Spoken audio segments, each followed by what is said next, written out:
Howdy, folks. Welcome to Arclight's Asylum. I'm your host, Zach. We've got another episode of Real-Time Painting for you tonight. Quick shout out to the channel sponsor, ASYLUM Minis and Games. Derek's been helping support my endeavors for a few years now, and I'm very grateful for it. Check out his web store for anything and everything Battletech. He's also got a ton of other miniature and game lines available, cards, dice, all that kind of stuff.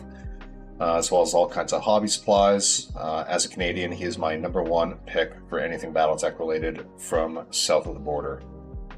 Tonight we're going to finish the rest of the detail work and paint the bases of the Clan Novacat Alpha Galaxy binary we've been chipping away at for about a month now.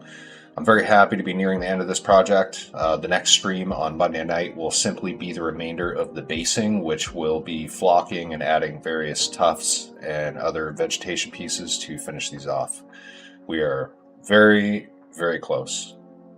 Quick reminder, popping over to the Discord. If you have not already, in the Real-Time Painting channel, I would like to invite all listeners to post your work-in-progress shots, photos of finished minis, and any other hobby and art-related things you want to share. I have the link in the description on YouTube, and I'm also dropping it into the chat right now. Boom. There you go on Twitch. It should be coming through on YouTube shortly. There you go. Without further ado, let's hop over to the painting desk and let's get to it.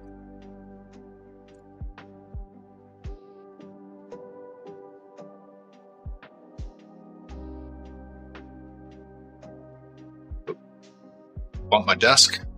There we go. Alrighty. I think things are good to go here. I'm going to go ahead and swap over the music to something a little more fun to start tonight off. It is Saturday.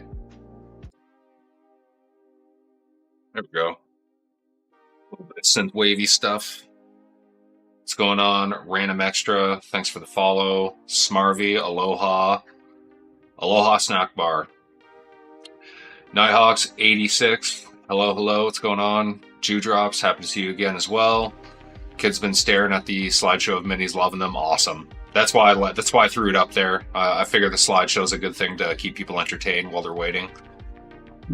Excited. Just got the Essentials box and the Inner Sphere Command Lands being delivered soon. More minis. Nice. Nice, nice, nice. Alrighty. I'm going to go ahead and turn my personal volume down because my ears are getting blasted with music. More manageable volume. Got my baby monitor going here right now. My wife is pretty tired, so if my daughter wakes up, I'll quickly pause the stream and take care of things and come back to it. I am essentially going to paint until completion tonight, so if that takes me until 12:30 or 1 a.m., that's what I'm doing. Shouldn't take that long though. This should take maybe 3.5 to 4 hours, so probably midnight-ish we'll be shutting her down, but let's crack on. What I want to get complete first here is I have a couple tracking sensors on the nose of the Warhawk. I've also got a couple other little, I think there's a laser and a tracking sensor here. I'm just going to paint them random colors. There's also the tracking sensor kind of below the flamer and medium laser, that big round guy right there on the Fire Moth. And then when it comes to the Horned Owl, I just want to kind of glaze in a little bit more mid-tone green on either side of this light band, just to kind of blend it a little bit better. And after that, we're going to move on to the jump jets. We're going to do just a quick little bit of airbrush light bloom. It's going to be relatively quick and easy. I'll show you how to do some quick little masking to really sell the realism of the light glow, but we'll get there when we get there. And then after that, we'll be painting the bases. And I do got to do the missile pods on the Timberwolf as well. So probably do the missile pods first after I do these sensor suites and stuff like that. Went to my local hobby store and got my buddy to buy some Battletech sets, and we're going to be painting all day tomorrow. That's awesome. Yeah, what'd you get? I'm going to second Nighthawk's question. Go ahead and zoom in here for you folks. On this larger sensor here, I'm going to paint this one mostly grayscale. I'm going to start with a somber gray. Thin this down relatively well. And I'm going to focus my light source in the top right. So I'm just going to focus a lot of my color on the bottom left.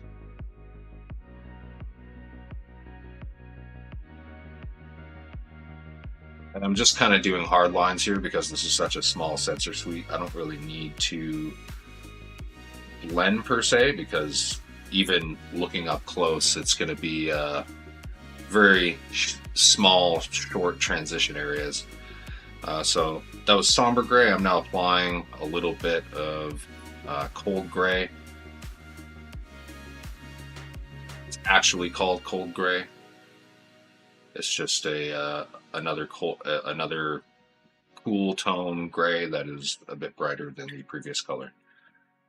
Now I'm going to go to sky gray. These are all Vallejo colors as well, by the way.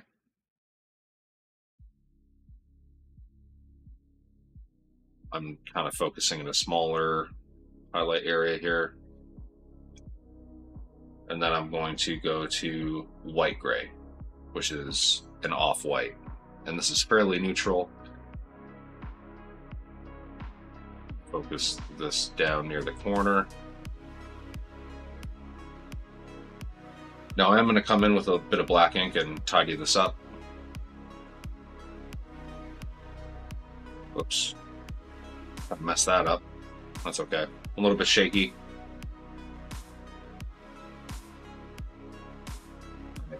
Did a bit of a forearm workout this morning, so my grip is actually very tired right now. Probably wasn't the smartest thing for me to do, but yeah, and I did an arm workout this morning, and I absolutely mashed my forearms with some forearm curls. So my hands are a little bit shaky. Just gonna tidy that up a little bit. So just like that, and then I'm going to go ahead and grab a little bit of white. I'm going to kind of hit like the corner and kind of that top edge. A little bit up here.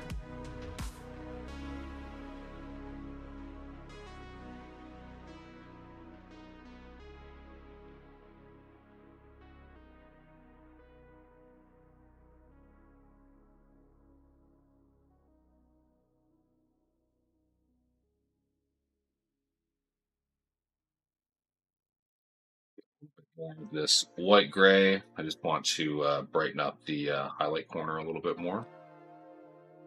Make sure that's flowing off the brush well. I'm just going to pull just very gently away from that corner. Just like that. I do want to add a little bit more white to the top corner, the opposite corner rather. I feel like it's just not bright enough.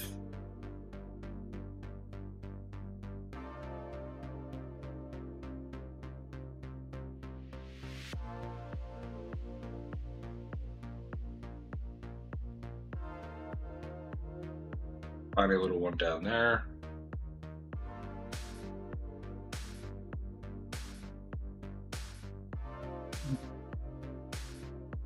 That's a little bit sharper, and then the other tracking sensor I'm going to do in like a kind of a dull green, but not super dull.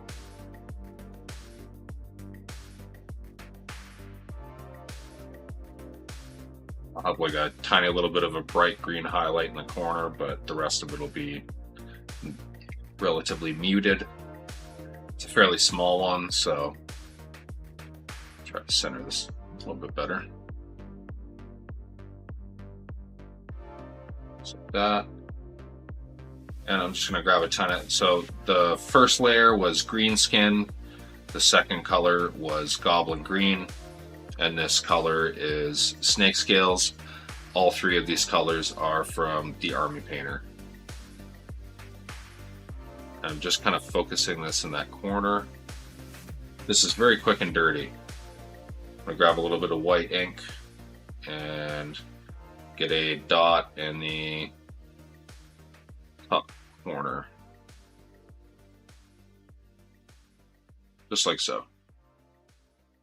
Just that tiny little dot. I'll zoom this in just slightly.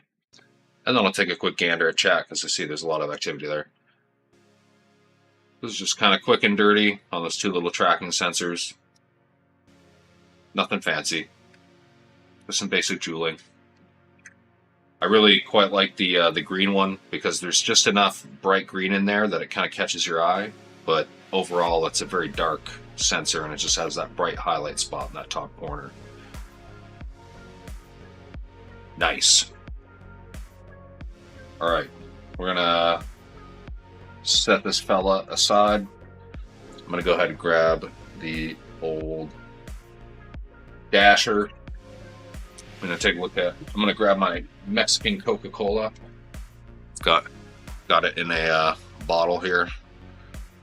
Yes, the old proper glass bottle. Good. Cane sugar and everything. It's super tasty. Anyways, dewdrops in chat. Got a clan set, then a summer set, Merc set. Nice, cool. Yeah, Somerset Strikers. Got a Vapor Eagle, big Hatamoto. They're cool. Yeah, I'm a big fan of Hatamotos.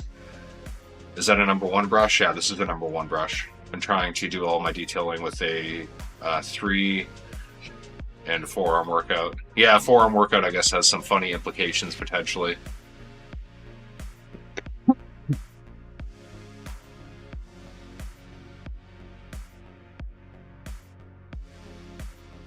Yeah, so funny story. I'm just reading through silently through the rest of that chat thread. So funny story about the BattleTech cartoon. They made it canon in the sense of it was they made it canon in the sense of it is actually like a cartoon in universe that is Steiner propaganda, like Steiner anti-Klan propaganda, which I just absolutely love.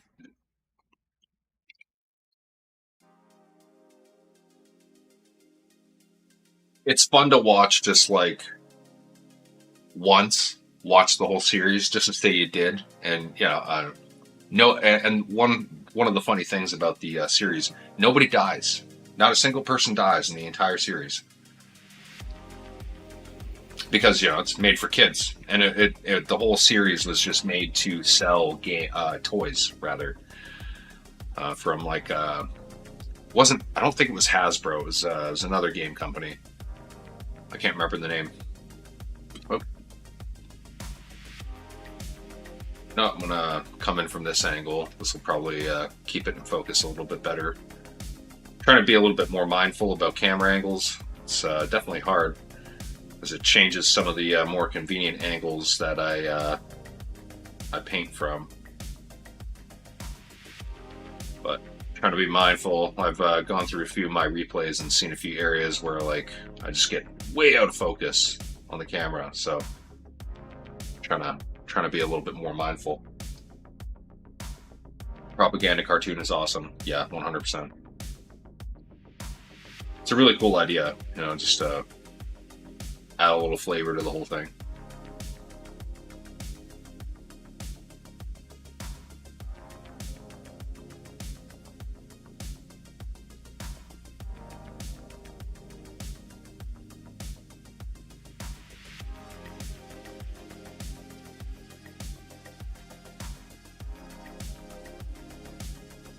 I've been going around the again, I'm kind of going with my light source being in the top right, so I'm just kind of filling in the bottom left there. I'm going to clean up around the edge with a little bit of black ink as well toward the end, but just want to fill this in as much as I can, and then I'll go ahead and do that. I'm going in next with the sky gray. The color before was cold gray. Up a little bit. So, and then I'll go in with a little bit of the white gray.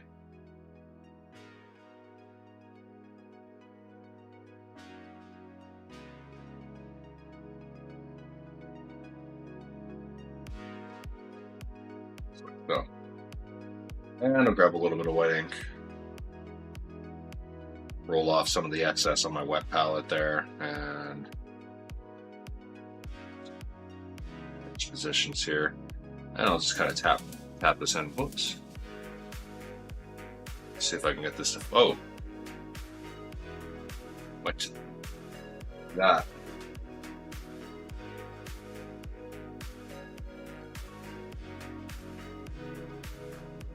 No bueno. Go ahead and wipe that off. There.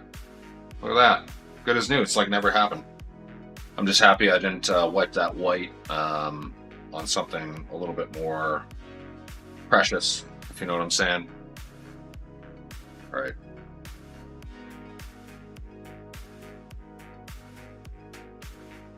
Come into the top right here.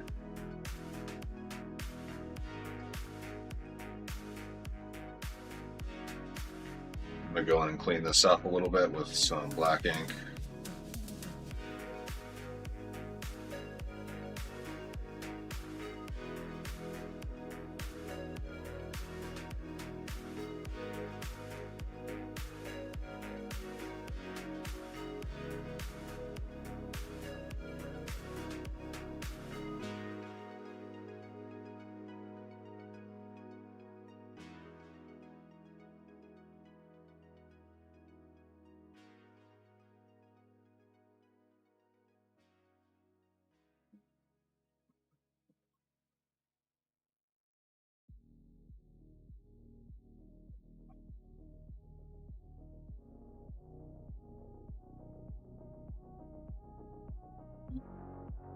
Get that to focus. There we go.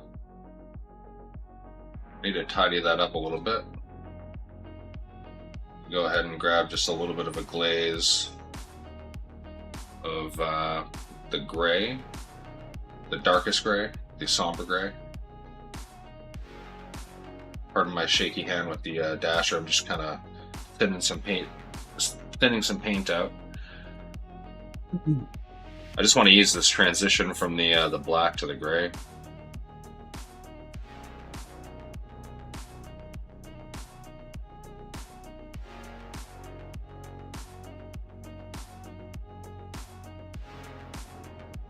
Just kind of stippling this glaze on, kind of along that edge. And that's like 50 times, or like 50% better already. That's probably more than sufficient. I'm just going to go ahead and add a little bit of black. Whoops. Get that water droplet off the end of my brush. I'm going to go ahead and want to kind of clean up around this like right side.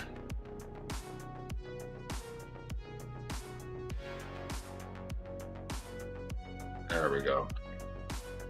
One tiny little area. Pardon my my angle here. I just got to be able to see this really well because it's at a peculiar spot. There we go. I think that's about good. The outside of the lens is cleaned up. It's nice and sharp. Some of the black ink and some of that somber gray is just a little bit satiny, so it's reflecting a little bit of light. So once that is flattened with a little bit of ultra matte varnish, that's going to look super sharp. Pardon me. All right, I'm going to go ahead and do the same thing with like these two little sensors on the one side. Pretty sure this is also supposed to be like something, but I'm going to leave that just a black hole because I don't care. I'm going to tidy this up.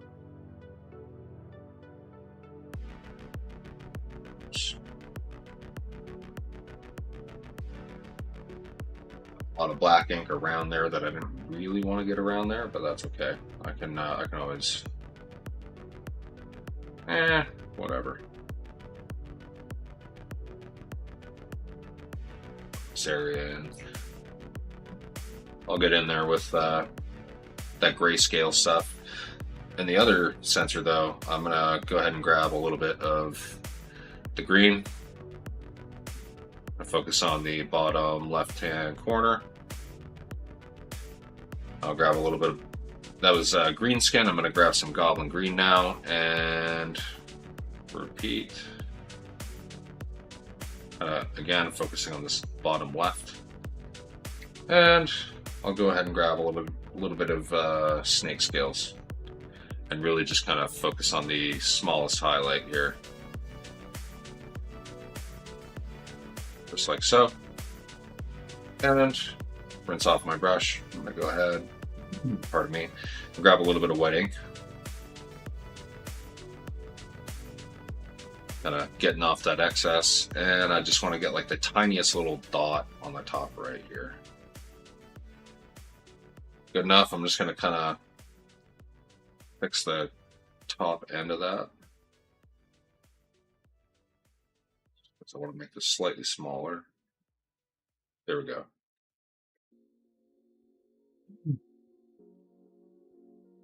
Oh, tiny little green lens, just like so. And then I'm going to go in with the somber gray on this one. And I'm going to kind of do this one how I did the one on the fire moth.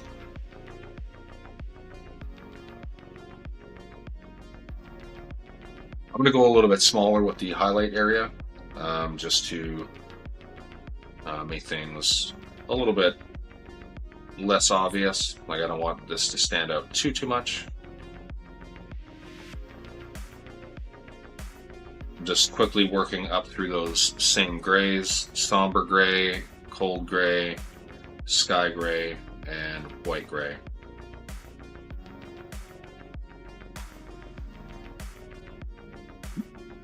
The casting on this is not that great, so I'm just kind of doing my best really quickly here and moving on. I'm not going to fuss with this much. Whoops. That was a little bit sloppy, but that's okay. I'm going to come back in here with a little bit of black.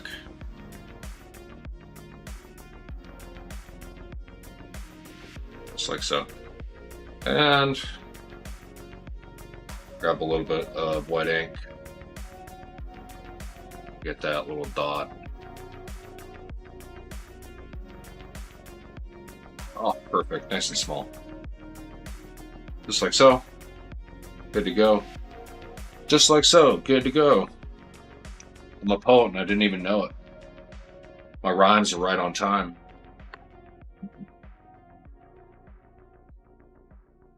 All right. Nighthawk and Dewdrops are going back and forth in the chat here. It's the only set you can get a Mauler in at the moment. Yeah, I do find that peculiar. It would be nice to have like a proper Kurita lance that has the Mauler in it, because it is largely a Kuritan mech. Had a question. So I have a mech, say I'm using the Battlemaster. Do I get to choose one of its variants, or do I have to buy the mini of the variant? Yeah, it's totally up to you. You can use the Battlemaster as whatever you want, ultimately. Like, whatever variant of the Battlemaster, you can use it. Like, you don't have to do what you see is what you get. I personally like doing what you see is what you get. Like, I like to do modified miniatures and actually build out the variants and make them look pretty sweet, but I mean, totally not necessary. And yeah, you just come to an agreement, like with the other player know, like, hey, this is a Fire Moth. This is the Fire Moth Prime miniature, but I'm playing it as like a Fire Moth Echo config or Epsilon config, whatever you want to call it. But yeah, Papa Chicken, the daddening has begun. The daddening.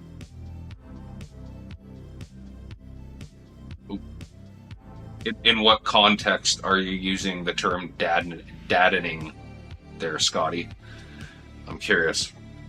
Are you about to have another child? Is your wife in that time right now? In the time of labor? Is that what this is?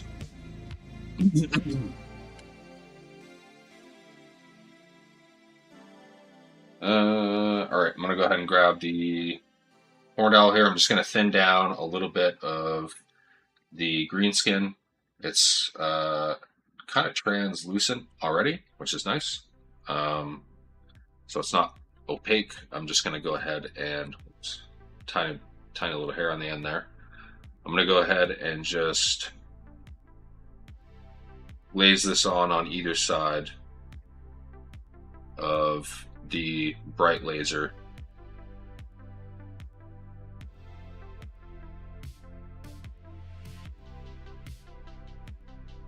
I just want to add a little bit of softer contrast. Let me go ahead and pull this off actually. Just going to go ahead and grab just a little bit more.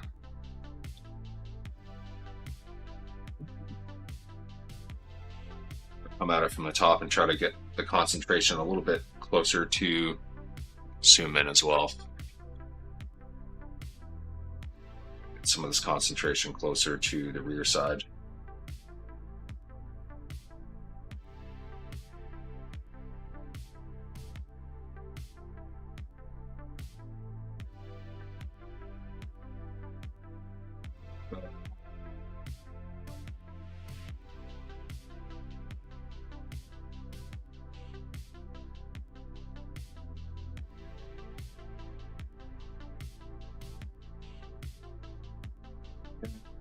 Now I'm going to grab just a little bit of Goblin Green because it's kind of the proper mid-tone here.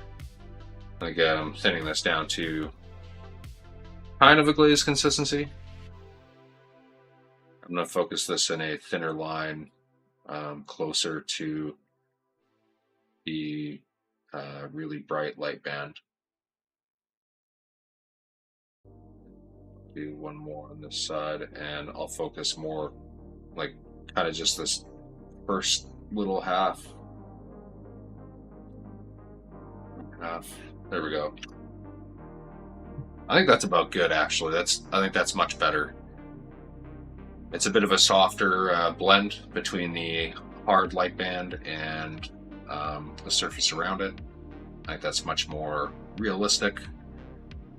Boom. Oh, your dad rhymes. Very dad. I see. Yeah. That context makes a lot of sense. Yeah. Is that the odd owl mech? Yeah, this is the horned owl. I don't know why it's called the horned owl because it is not horned. But maybe the horns are those things right there. I don't know. But yeah. Anywho. Alright, let's go to the Timberwolf. We have these missile pods. I'm going to go ahead and create like just a very soft gradient. Or I'm going to try to anyways. Just on the material there. Let's start with just a little bit of somber gray.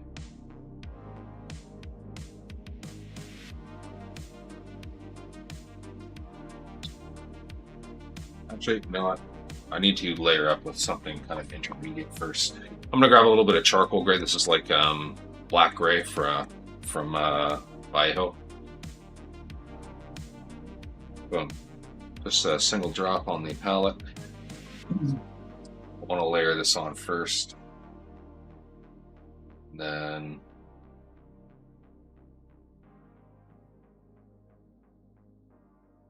so I'm gonna I'm not gonna quite fill the very top. I'm gonna drag this down. I'm gonna kind of sketch on the gradients, and then I'll kind of smooth out the transitions in between. Just like so. Just gonna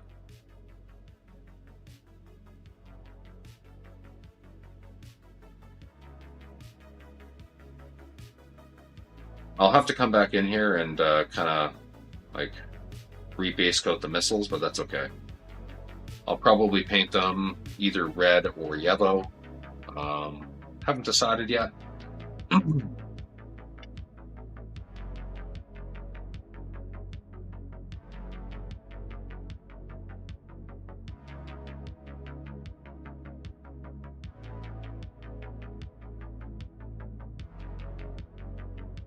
Just a little bit more right there.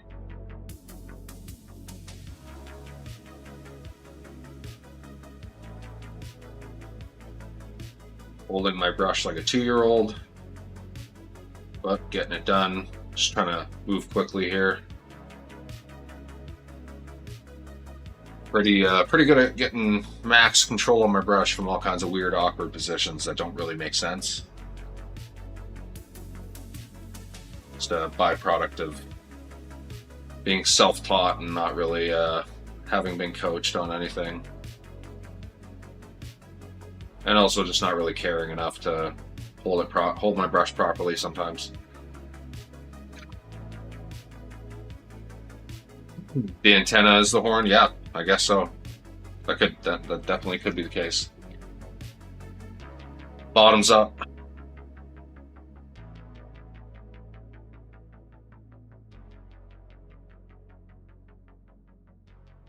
This stream in no way, shape, or form is sponsored by Coca-Cola or any of its affiliates.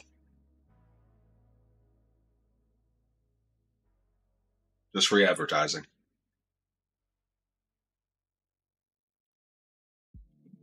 Takes me about 6 to 8 hours to paint a mini, to the point of this is decent enough. I was wondering how long it takes you to complete one. Really depends. Like I've got miniatures that have taken me 4 hours to paint from start to finish, and they look like top tier. There's 4 mechs that I sold to Kevin Witt, aka Brushido, very recently, and you can actually see them being painted for the like almost all the paint work, minus the airbrushing, is done on stream. So if you go in my YouTube videos, I have those like over 3 streams, 4 hours each. I paint them. I do the majority of the paint work, and yeah, it was about 4 hours per miniature, and they look great. Like they're display level, honestly. So like low end display level miniatures, but you know, like I would say they're, you know, at the bottom end of display level. And but you know, they were just olive drab miniatures, and I just did a lot of weathering on them, which made them look really good. Didn't take a lot of effort, didn't take a lot of time. So, and it's a scheme that I've done numerous times, so I didn't really have to think a whole lot while I was doing it. Whereas something like this that I haven't done very often, like I've only done this scheme twice before doing these miniatures, and the dropship that I did, and it was years ago. So, and it was definitely not to this standard. So, though it was pretty good. Oh, I've definitely had miniatures that take me 20 plus hours, like my Hatamoto Chi and Sunjiang Academy Cautery colors. It probably took me upwards of 20 hours to do. Just because it's white, and I didn't want to make mistakes and have to try to cover up and fix my blends. So I was super careful the whole way through when I was painting that.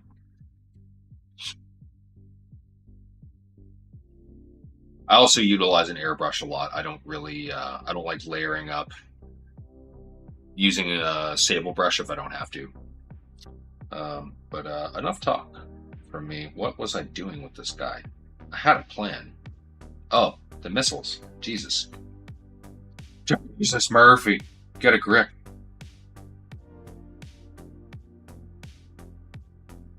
Grab a bit of the somber gray here.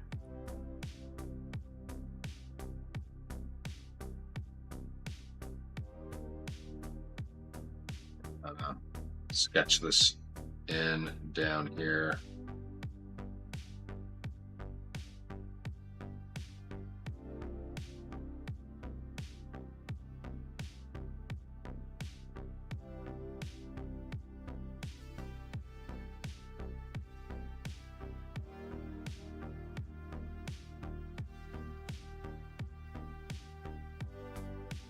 So I'm not too worried about like the very bottom edge there. I'm just going to clean some, like I'll come back in again like I do with everything else. I'll come back in and clean up around the edges with some black, just to kind of better define things. Just going to fill in kind of in between some of these gaps that I didn't quite cover with paint.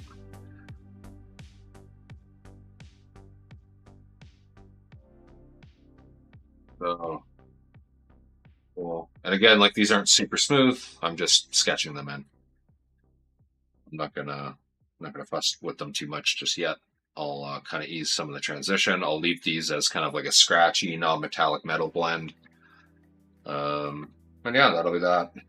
I'm gonna go ahead and grab just a little. I might go straight to the sky gray here. I think I'm gonna do that because this is very bright.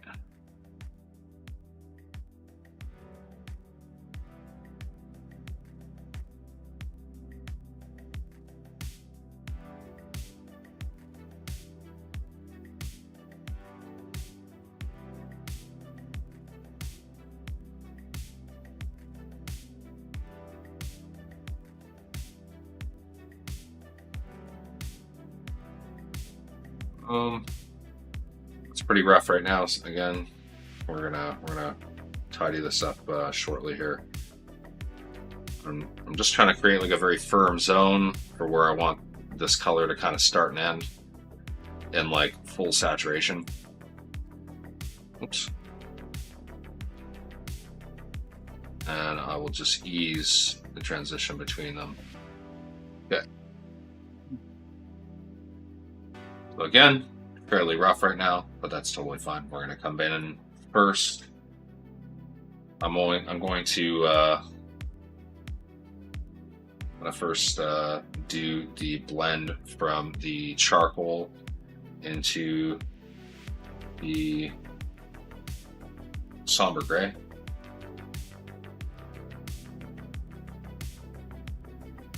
I just have a thinned down somber gray here, and I'm kind of stroking downward at an angle into the somber gray from the charcoal.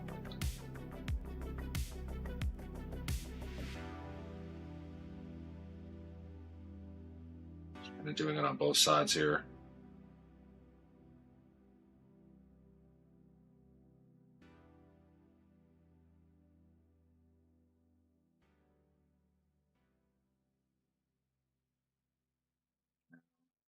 Just testing this out on my nail. It's nice and thin. I'm going to continue to do it.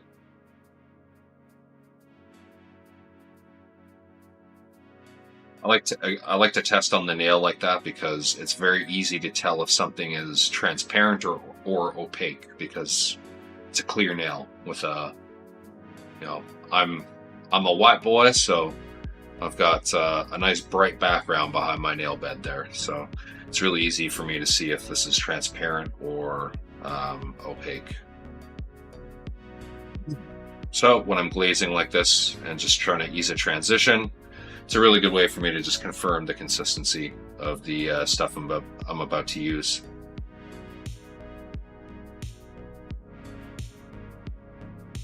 It's pretty good. We'll quickly move on to the next one, which is the sky gray.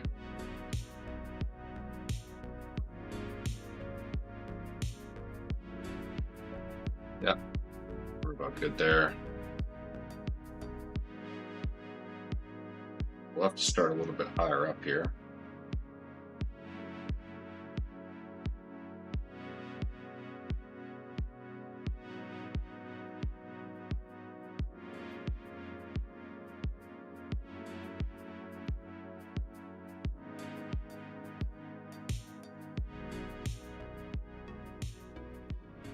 And I'm not too worried about you know, like the stuff going into the recesses around these missiles. I'm going to be coming back in with black and base coating these missiles all black, and then I'll come back in with whatever color I actually want them to be, and that way the black will kind of go into the recesses.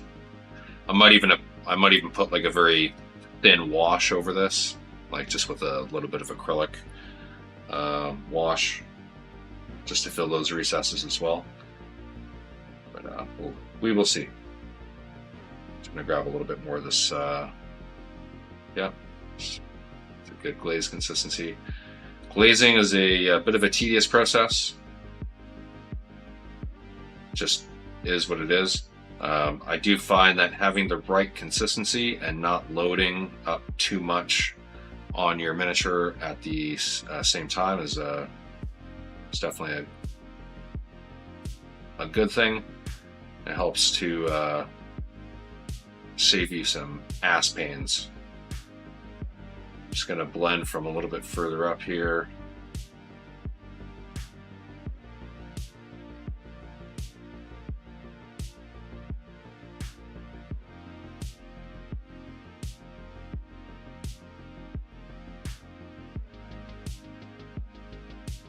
kind of fill in this little recess down here because there's actually black where there should be a little bit of lighter gray. I'm going to kind of fill that area down there. And I'm going to do it on this side as well.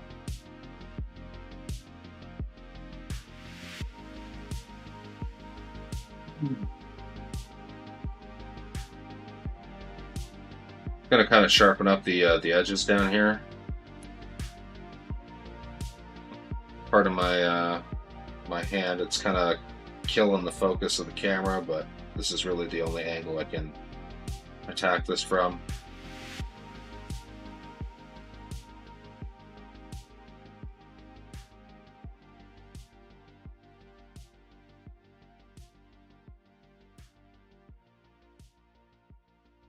Kind of reinforcing the hard edges around the bottom of that. So again, like this is still a little bit rough, but you can kind of see what's going on here. I'm starting to get that gradient. Boom. Dewdrops, Papa, don't worry, my mechs can't hold a candle. This guy's skill might look like trash in comparison, but I've only painted 2 so far, so once I unlock some more skill, I'm sure I'll be able to spend more time on it. It takes me about 6 total, all said and done, but then again, mine are pretty simple and just tabletop ready. Yo, I do love making a nice transition. What's going on, Voxel Forge? I'm still on the dot missiles phase, so this is impressive work. Oh, thank you. Thank you. I'm going to, just while I kind of leave this brighter color, I'm going to grab just a little bit of this charcoal and thin it down, just like so. And I can just see kind of a bit of a transition issue here between the black and the charcoal. And then I'll actually use a little bit of that charcoal to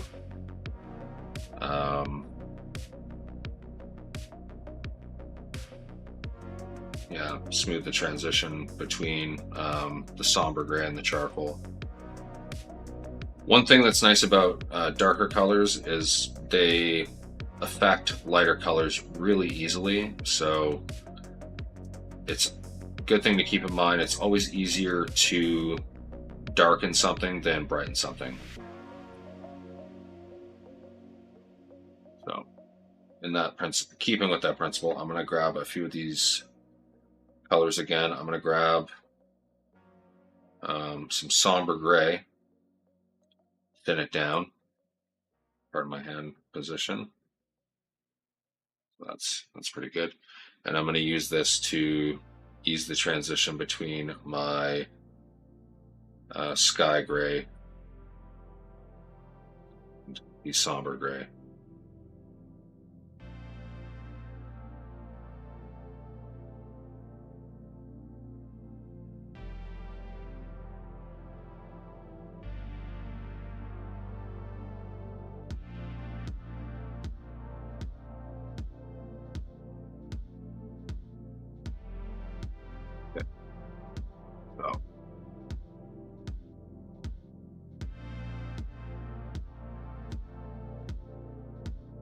I'm going to start grabbing some black and filling in these missiles.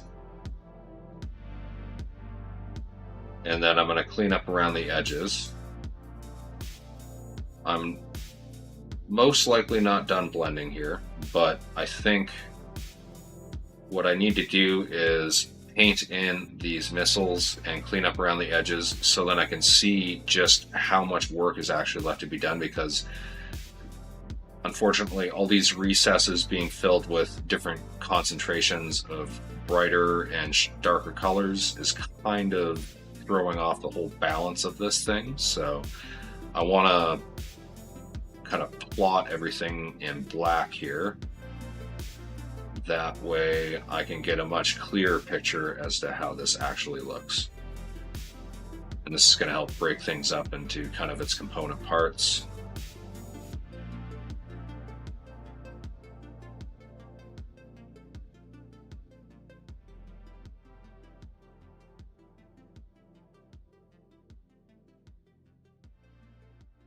Fortunately, it's not the best casting on these missiles, so I'm trying to be as careful as I can. Really trying to go around the world on the missile tip and keep the tip of the brush kind of in that recess between the missile and the, like, I guess the launch plate is what I'll call it. Just the front face of this missile pod. Some of these little recesses are much shallower than others, so it is making for tedious work. Pardon me. See if I can come at it from this angle here.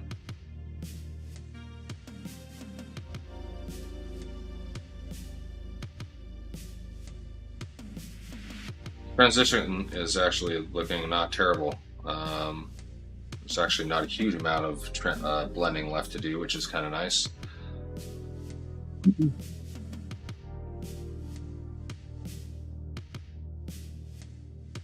Still can't do them right, eh? Yeah, it takes a lot of practice. I used to hate doing missiles because I could never get. I felt like I could never get them like all round enough. And part of that is casting on some of the miniatures, not all of them, but some of them. And but yeah, it's just it takes a lot of practice to get that brush control. Pardon the angle here. I gotta hold it at this angle with my my hand. Bottom missiles are proving to be a little bit pesky.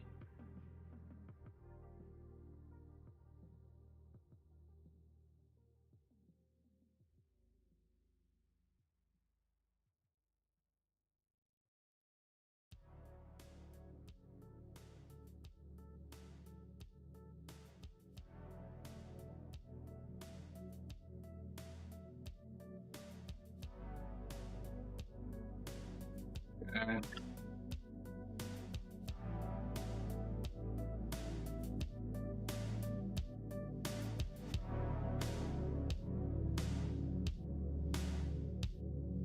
Tiny little bit of blending to do on that one. There's definitely going to be just a little bit on this one, but once I add in the black for where the missiles are going to be, I think this will look a lot cleaner.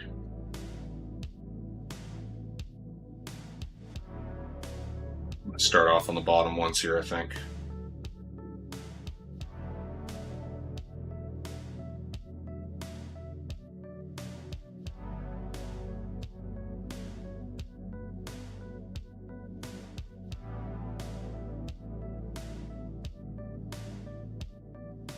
I do got to clean up around the edges on this one and this one as well.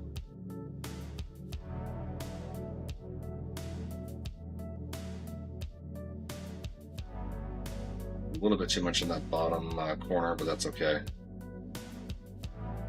I can always come back in with that sky gray again.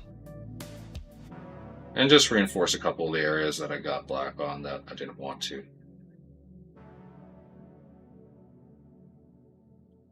Kind of come out straight on as I can. I do apologize. I'm having a hard time, or I think my camera sometimes is having a hard time here just with my hand placement. Sometimes it kicks things out of focus.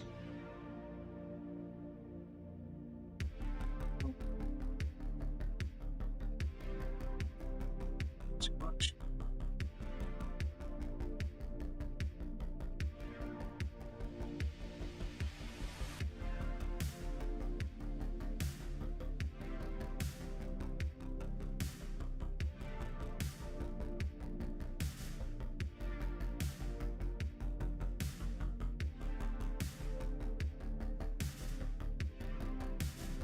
Take a big old deep breath because I realized I wasn't breathing. It's a curse sometimes when you're painting small details like this. I'll be like, why is my vision close? Why is my vision getting narrow? And I realize, like, oh, I haven't breathed in like a minute and a half. What am I doing?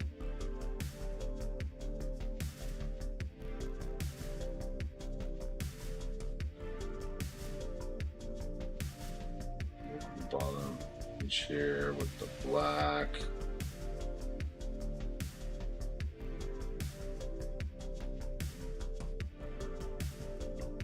Pardon my head angle, I'm just trying to get a good view in that corner.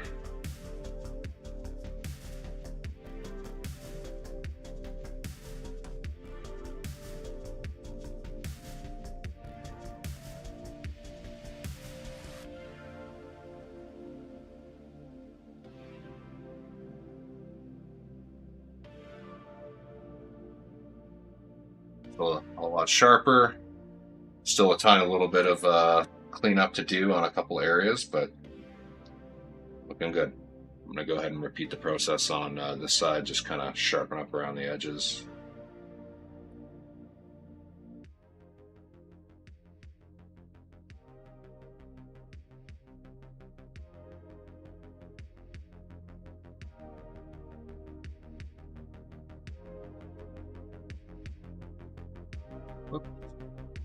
Whoopsie. Got a little bit of black in the corner there, but that's okay. I'll fix that later. Okay. So now this gives us a much better picture of like what we still need to work on with that blend. There's just a few areas that we need to touch up.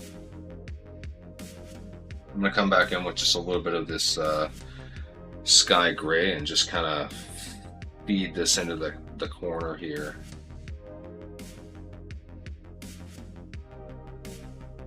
Oops.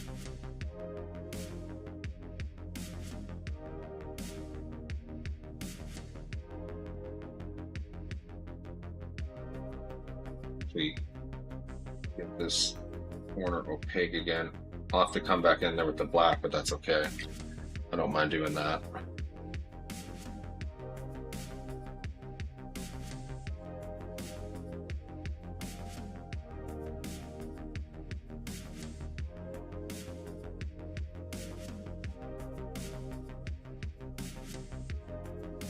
Oh, good enough.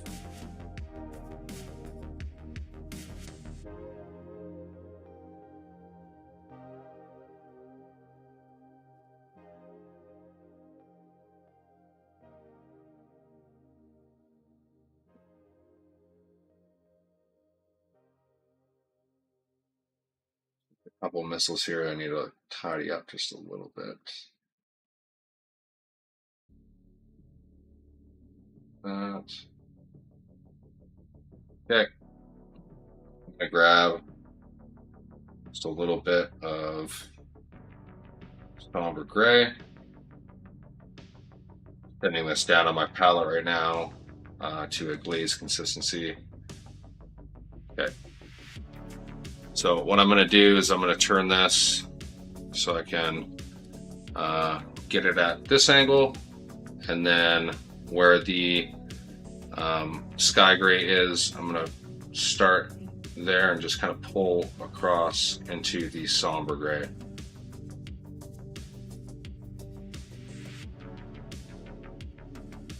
Just like so. I'm going to do the same thing on the other side here.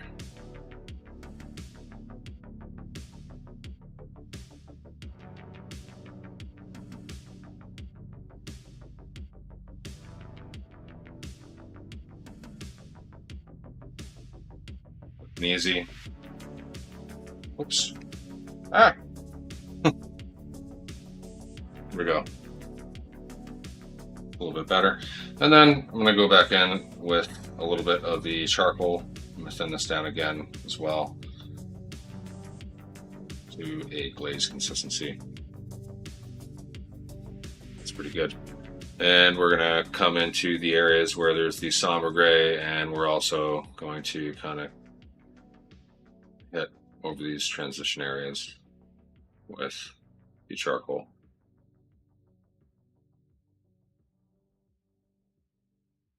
Like so. All right. Decent enough. Now, I'm going to do something that might be viewed in a negative light, but I'm going to apply a acrylic black wash over this, but I'm going to do this very thinly. It's going to be a bit different. I'm going to grab a different brush for this just because I don't want to get this wash up in the ferrule of my detailing brush. So I'm going to grab, this is an old number 2 that I don't really use for detail work anymore because it got kind of beat up. But yeah, this was an Abtaeyoung size 2. Very good brush. I wore this thing out, so it has other uses now, like this. I'm going to grab a little bit of this black wash and thin it down. And then I'm going to start in the light portion and drag it down toward the charcoal. Do it on both sides.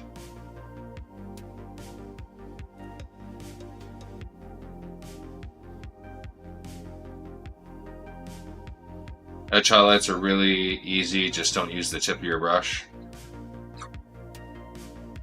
I would argue differently. I would argue you use the side of the tip of your brush. So you are using the tip of your brush, especially when you're talking about like really small panel edges that are kind of recessed. You kind of do need to use the tip of your brush. But I do get what you're saying because you're using the side of your brush. But I would argue you're using mostly the side of the tip of your brush. Just the tip, baby, come on. Just the tip. Alrighty. So, I don't know if you can kind of tell what that wash did, but it just kind of like muted everything ever so slightly. And that actually helped the blend effect between the colors very well. So and it also helped to like darken the recesses around the missiles a little bit more evenly. So, yeah, this is good. We'll go ahead and apply some color to the missiles, and then these missile pods are essentially done. Yeah. Alrighty.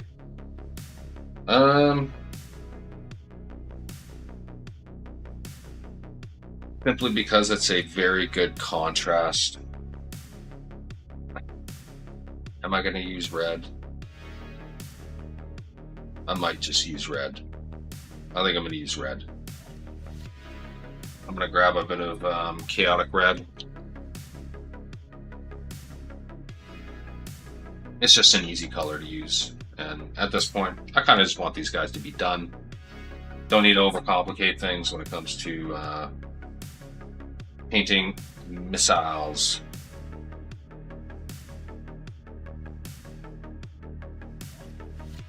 So I'm going to try to come at all this from the same angle.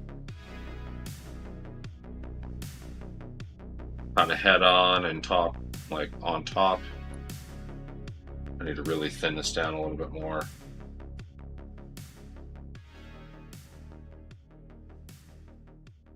There we go. So I'm really just trying to get, you know, we're just joking about just the tip, but I'm just trying to get the tips of these missiles for the most part. So I don't want to completely fill these little black areas with red.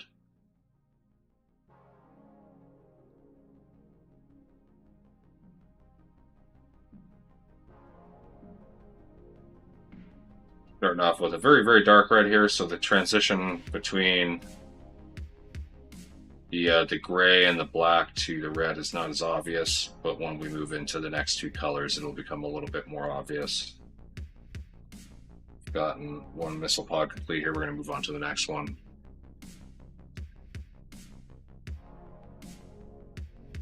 Start off with the bottom ones here. This does take a lot of concentration. It is a tedious step because these are very, very small. And especially because we spent some time blending here, we really don't want to have to come back in and fix this because we make a mistake applying our red.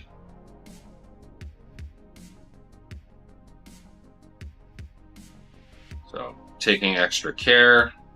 Oops. Taking extra care will just save you some ass pain.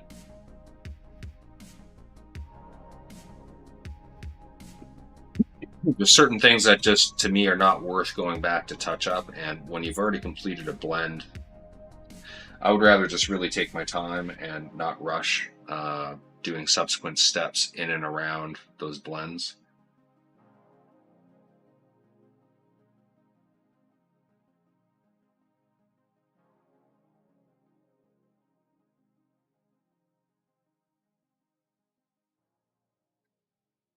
Okay,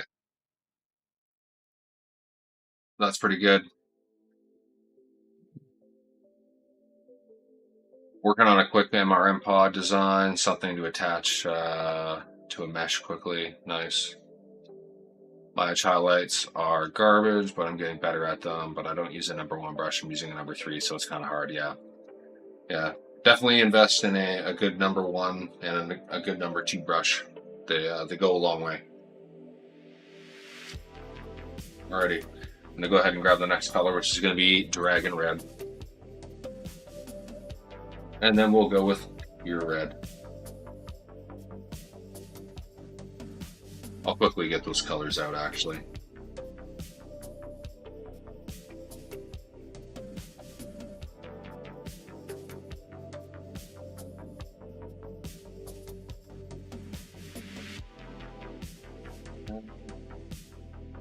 And after we finish these missiles, we're going to go on to the jump jets and like a couple little stars that we're going to do a little bit of light bloom. And then after that, we're going to paint the bases. And then these guys will be done. Pretty nuts. Just about there. The jump jets won't take that long. Honestly, the masking will take just as long as the actual paintwork, and the masking won't take long. The masking will take like maybe 10-15 minutes at most. Yeah. Maybe the paintwork will take a little bit long, maybe 20-25 minutes, but not long. Okay, I'm going to go in with a little bit of the Dragon Red.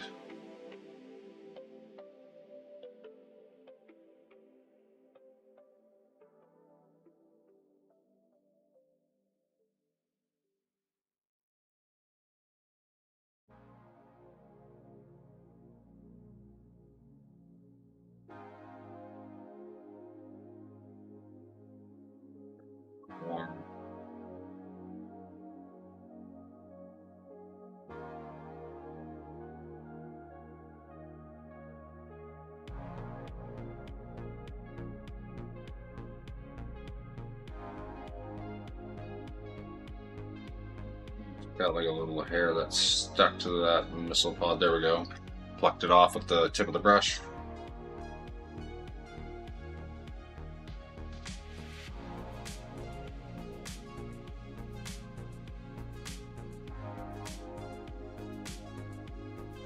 Okay. Go on to the next one.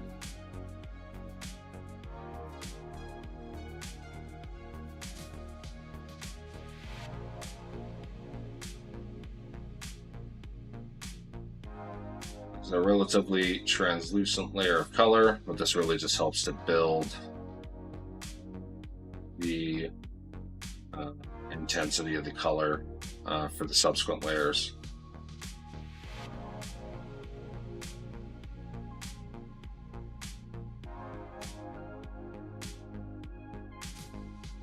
We'll sloppy with that other one.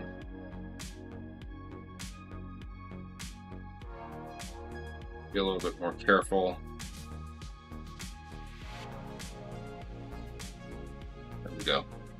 Okay, and we'll go on to the next color, which is Pure Red. This is where the brightness is going to start to noticeably increase. That's due in part to the previous layers, because this as well is also kind of a bit of a translucent color out of the bottle. Oops.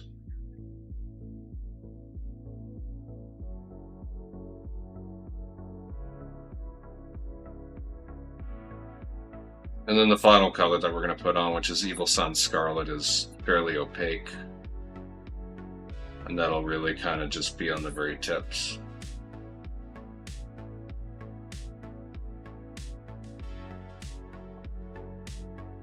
Quickly stretch my neck here. I've been having to hold my head at a couple odd angles for short periods just to get a better look at certain parts, and starting to strain it a little bit.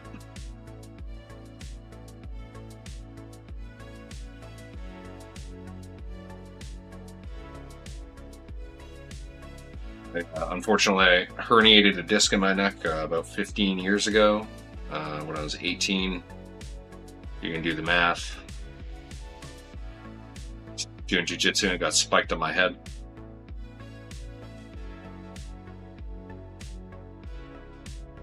Ever since then, gotta be pretty careful with how I treat my neck, or else it lets me know that it's upset.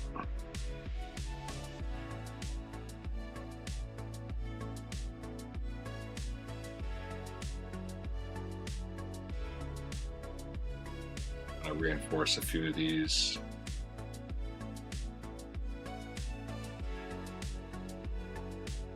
Cool. And we'll go in with the final color, which is Evil Sun Scarlet. I'm going to zoom out slightly here. And then I think after we apply this color, we're going to go back in with a little bit more of that wash. And just fill in some of its recesses a little bit more. Again, this is rather opaque. So I'm really just focusing on those tips.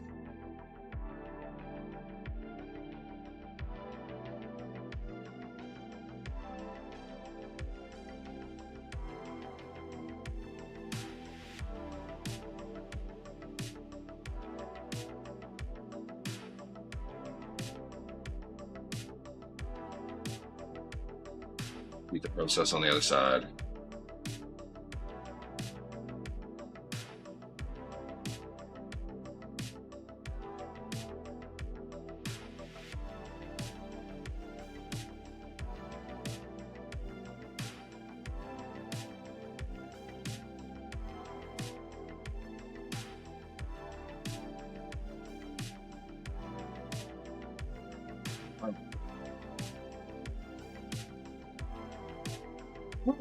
Alrighty, I can breathe.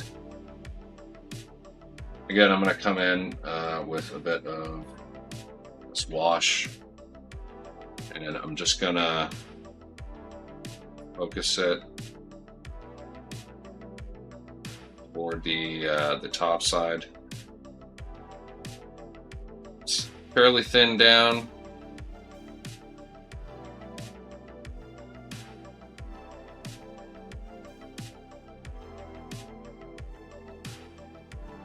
Just gonna let that kind of hang upside down briefly while it kind of dries. But those are some good looking missile pods. They got that contrast, a little bit of non-metallic metal implication there. Nothing crazy, nothing fancy, nothing super stylish, but it works.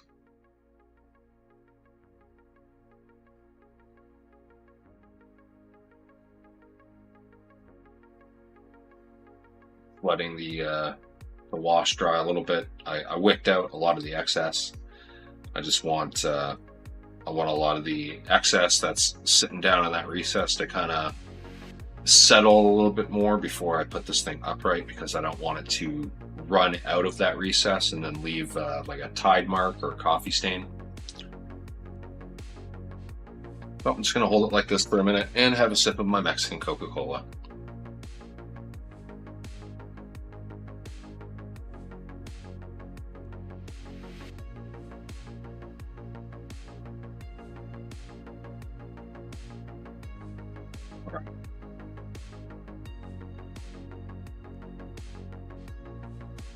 Looking pretty good. I'm happy with that.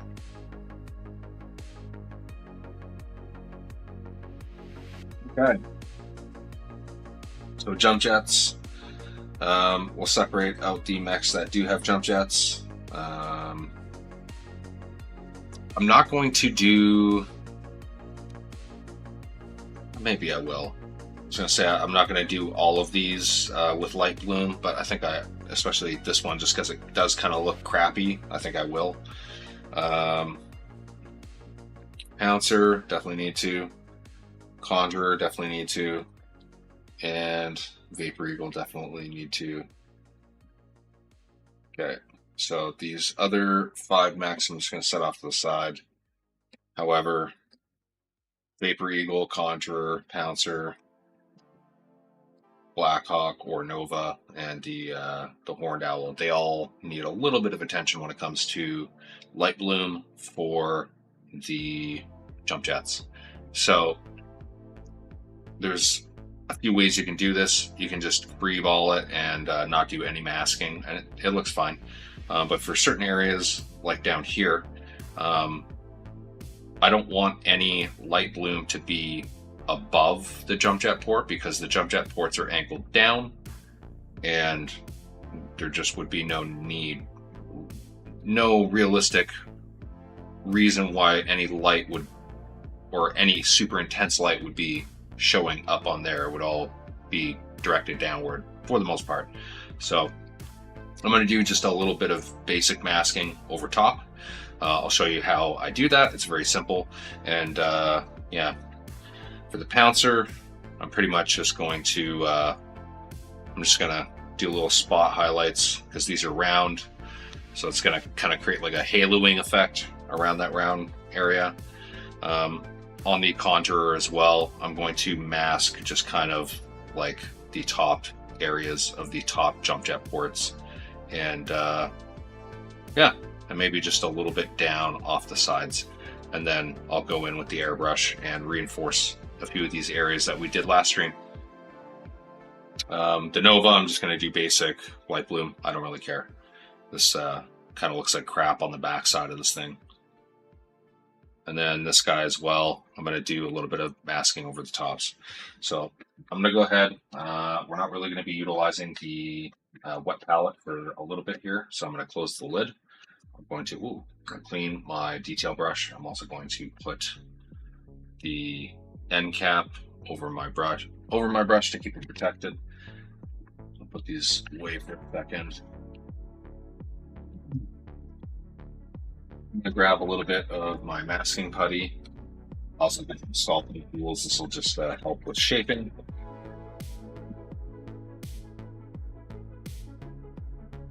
On the Horned Owl, oh, Funko Ben, thanks for the follow. I'm not going to apply any masking up here. I'm just going to do like basic like haloing, and then for this I'm going to do kind of more directional light. Yeah.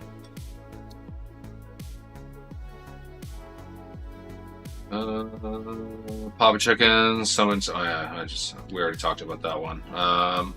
Forge, looking good, thanks. Appreciate that.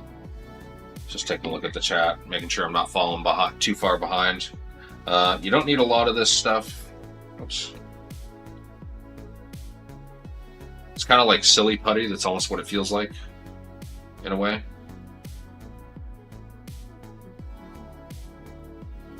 Zoom out just slightly.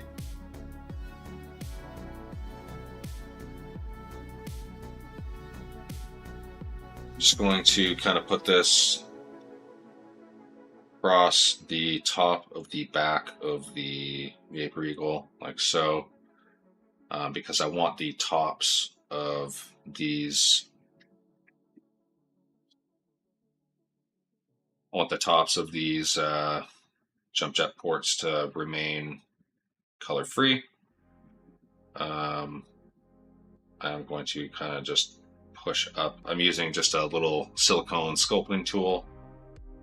I use these for like green stuff putty and other things, but it's also handy for this. I'm just gonna kind of use this to, I'll lick this as well just to kind of lubricate it, and kind of use this, or else the masking putty sometimes sticks to the tool.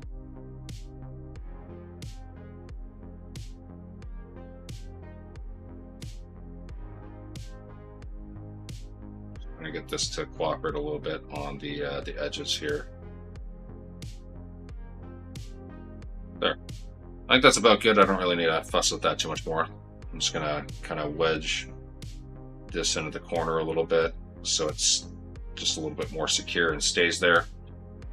You don't want to use too much of this stuff. You want to try to leave it as thin as possible while still covering everything, because if you glob it on, it will start to droop just by force of gravity. So just something to look out for if you're using AK masking putty. So again, I'm grabbing like a very thin bit, and I'm trying to use this to shape and cover areas.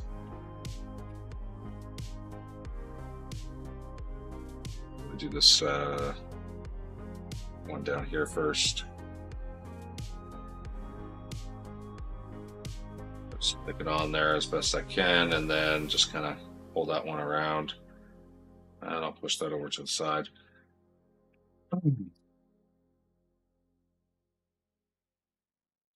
Clear this off that bottom portion, and I'm gonna, yeah, perfect. I just wanted to bring that down just a little bit on the side, kind of on the other side as well here. Try to repeat that process.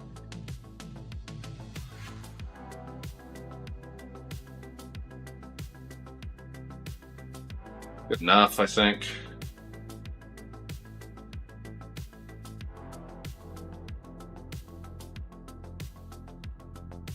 And then that'll be a little bit more realistic.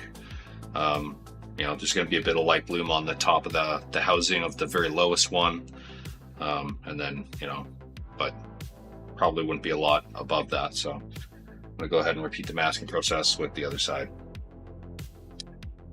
And this is, you know, like this masking process, it takes a few minutes. It's really not that long though. And it's very worthwhile. It just makes things look really clean and crisp. So I like doing this. Again, I'm not doing it to every single one, but I want to do it to at least a handful of them. I might be able to do this almost exclusively with my thumb there. That's sounding nice. Sometimes you can, sometimes you don't need the sculpting tool. That one's good, quick and easy. Boom, I'll set that one aside. I'm not going to do any masking on this one, nor am I doing masking on this one. We'll do just a little bit on the lower legs for the horned owl, and then we'll do a little bit across the top for the conjurer. And then I've already got my airbrush compressor full. We'll add a little bit of paint and ink into the pot, and we'll quickly add some highlights. Once we finish with all the paint work on these, like paint the bases and everything, I will need to varnish all of this stuff before we go ahead and apply all the actual basing materials, like the flocking and vegetation and tufts and stuff like that on Monday. But I'm going to do the varnishing off camera just because I don't want to have my airbrush running a super long time this evening, just because my daughter is sleeping across the hall. And I don't know, no sense in spending an hour varnishing these miniatures on stream. It's just not that entertaining.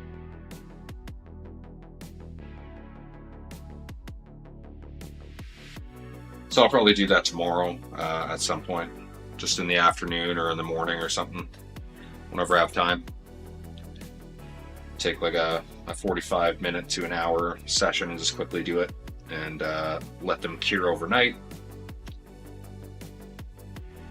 That way when I handle the miniatures tomorrow and I'm putting on PVA glue and stuff to put my my blended turf and all that stuff, I won't end up accidentally rubbing off some of the matte varnish with my thumb, as that does happen if you handle the miniature too quickly after you apply like the AK Ultra Matte Varnish. You'll end up kind of rubbing it off with your thumb, and it'll almost look like a powdery white substance is left on your miniatures, and not the fun type of powdery white substance. Giggity.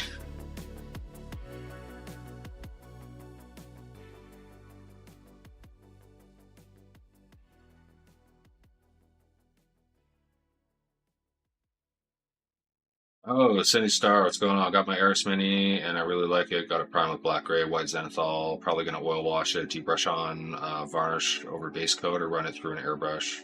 I always run my varnish through an airbrush. It's just easier, more even. Yeah, it's just yeah, quicker as well.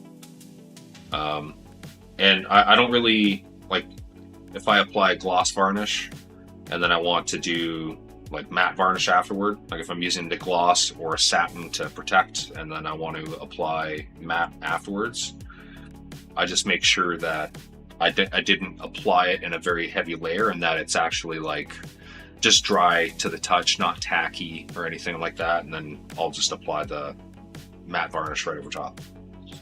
Never had any issues. So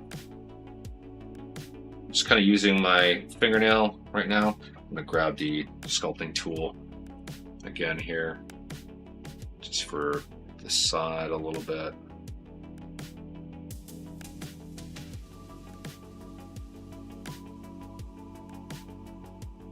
I'm gonna get it off that one edge.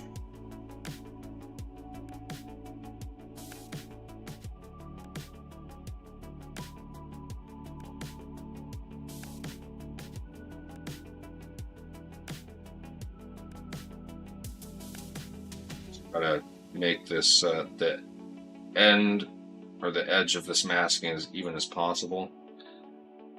It's just a little bit oops. Okay.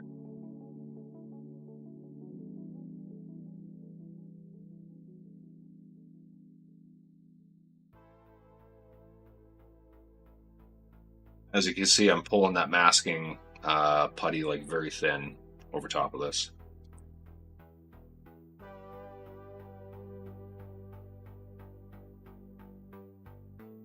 Oh no!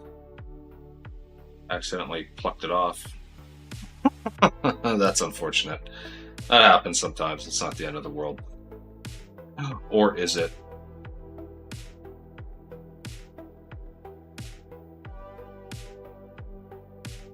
Okay, I think that's like honestly almost perfect. Yeah, I think we're just gonna leave it at that. Boom. Alrighty, we're ready to go. Hey Papa Chicken, I heard you're trying to get a group for MWO. Sorry, just got back. What is this putty for? This is for masking. I'm masking off a few areas for airbrush work.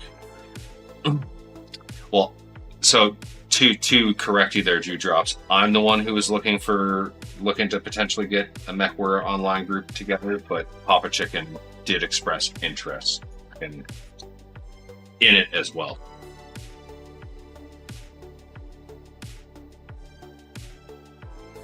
Okay.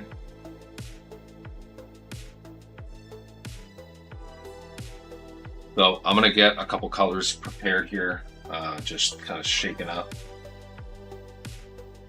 City Star, thanks for the input on the airbrush varnish question. I'm switching over to oil paints for some things and learning bits and bobs as I start applying new paints and tools I've gotten. Nice. Yeah, I haven't. The only work I really do with oils or enamels is with like weathering product, or like makeshift weathering products. The two colors that we're going to operate with here are going to be this Dowler and Rowney FW line white ink. It's an acrylic ink, and then this is Arcane Blue from Formula B3. We're going to use these two colors to really pump up the volume on this stuff. So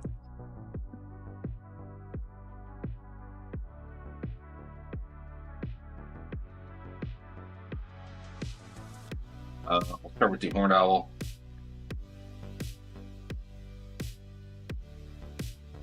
Go ahead and grab my airbrush off of its holder on my desk.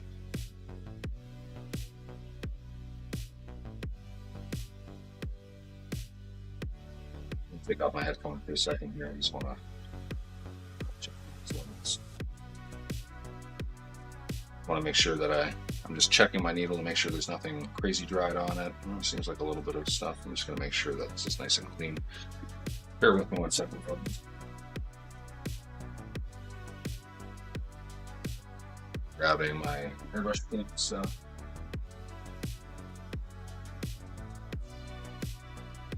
Want to make sure that this needle is not going to give us any problems.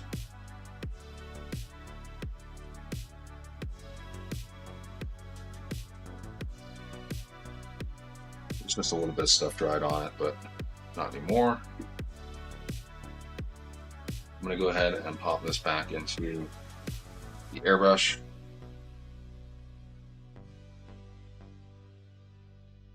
So throw the little nut back.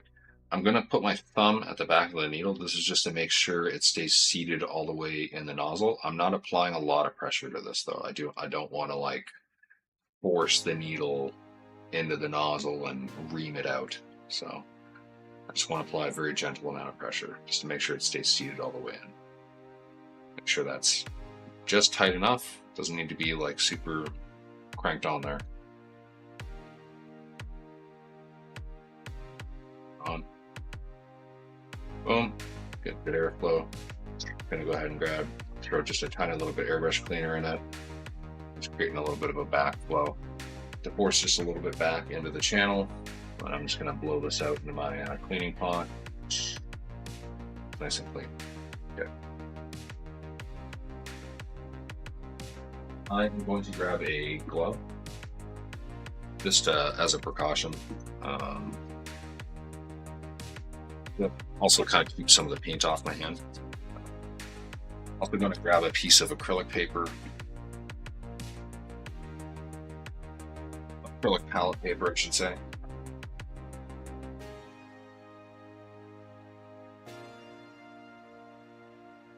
This is just going to be to check for spray pattern. So what I'm going to start with is a little bit thinner. So the arcane blue does need to be thinned. Just putting a few drops.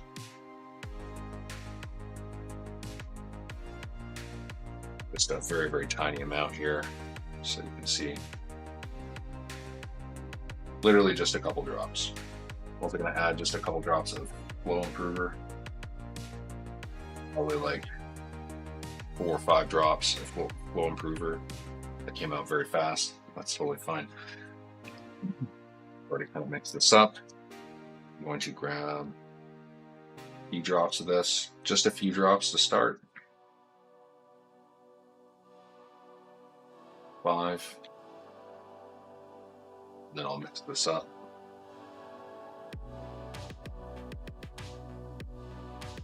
I want to keep this relatively thin, but not too thin. I don't want to create like spider webbing, which is where when you spray on your paint, the air pressure causes all the paint to kind of like roll off in different directions. Kind of like that.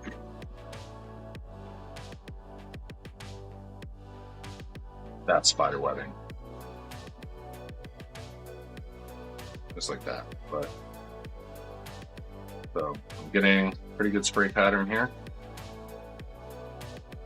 Like that.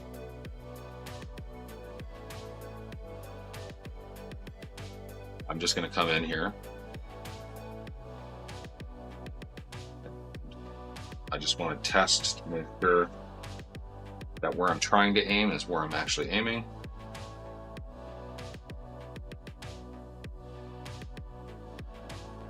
Boom. Cool. Now I'm just going to come in and just apply the tiniest little spritz.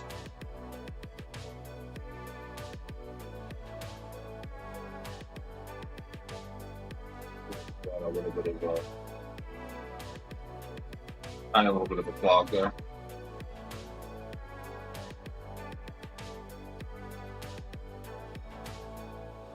My airbrush compressor is running. I'm just keeping an eye on my baby monitor at the moment to make sure that my daughter's not waking up.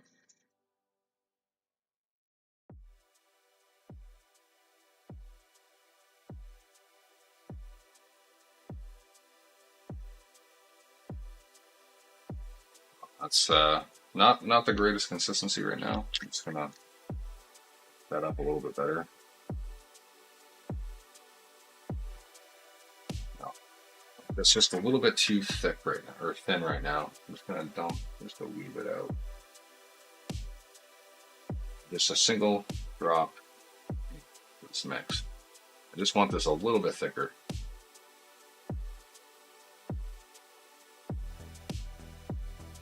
Part of my head. Mix this up a little bit better.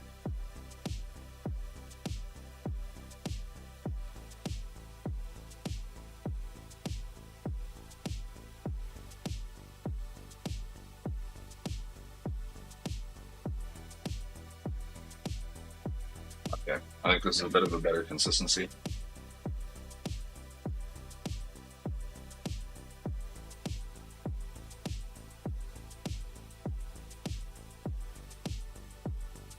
Just actually in view.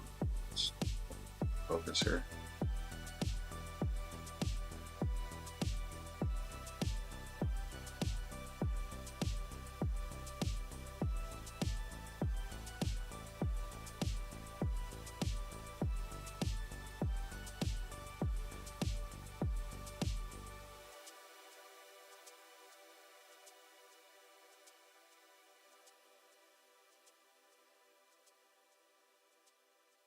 Just the tiniest little bit.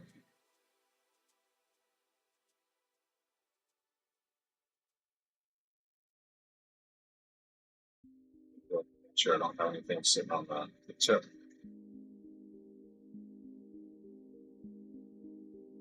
A little bit of stuff glued on the tip of my needle here, so let me get this off here.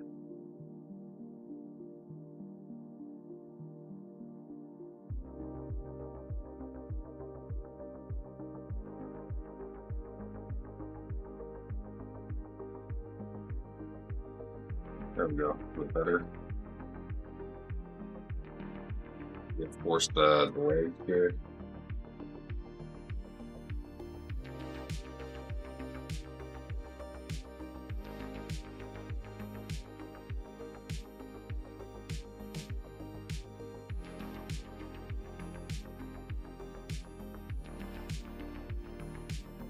So, and then the back.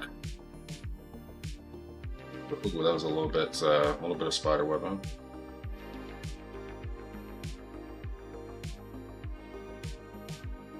I don't know.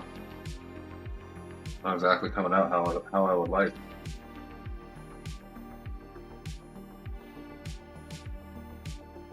Double check my PSI.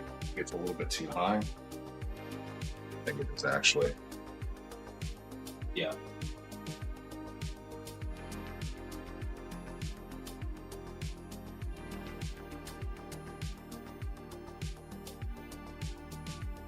All right. Drop my pressure just slightly. A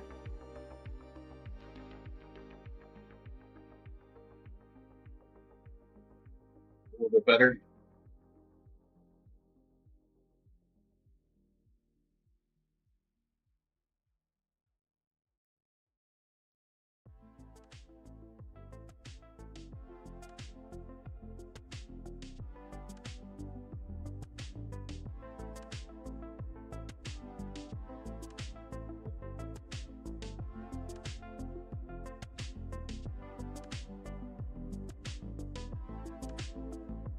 Not the worst thing.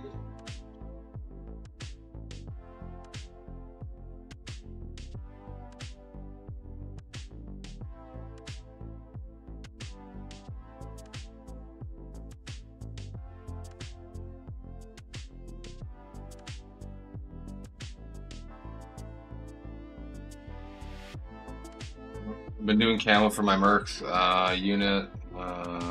Thinking about getting a putty liquid mask like that. Freehanded camo is interesting. Yeah, definitely. Dude, I'm all for playing MechWarrior Online. Just let me know. 100%. Yeah, man. Like I just reinstalled it because I would like to get playing for sure. Well, finally made one. Going on 20-day in a row of work. I got off early today. Yep. Sorry, this is Mantardis. Oh, nice.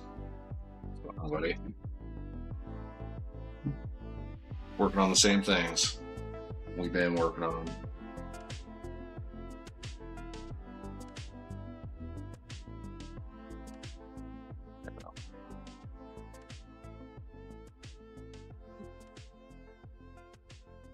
A little bit of hair leaking onto my line there for a second.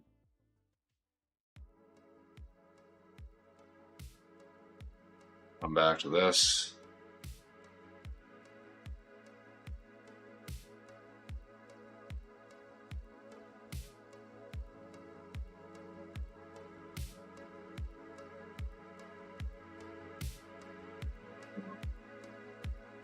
Come back in with a little bit of white afterwards, and that's going to look pretty slick. Grab the Conjurer.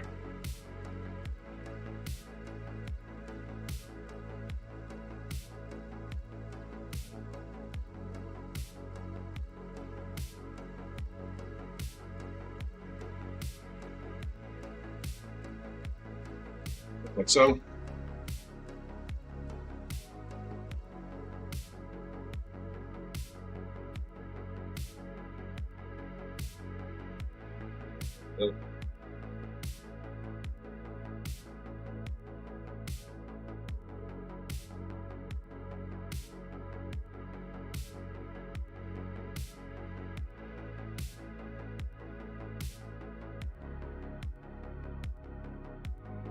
Like that, just kind of hitting that whole general area.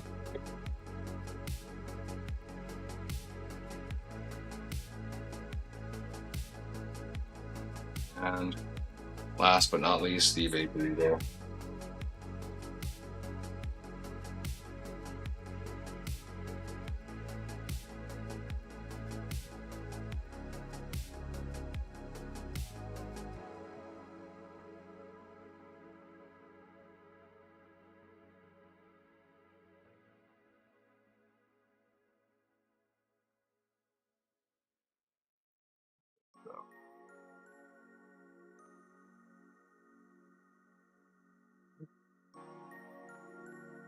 Ah, fuck. We're gonna quickly fix this. Watch that. Watch this.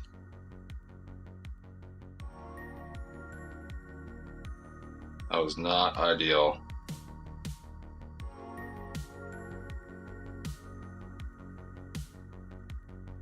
Okay. But what we just did there was a big boo-boo, and we managed to fix that really quickly just by flooding that whole area with water, because that paint's very thin and it had a little bit of flow groover in it. It wasn't going to cure right away, so that's a really quick, holy shit method of fixing your stuff. It's going to go ahead and use the airbrush to dry this area off.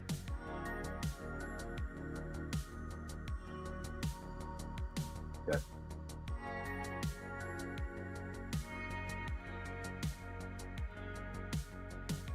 I'm going to go ahead and apply just a tiny bit.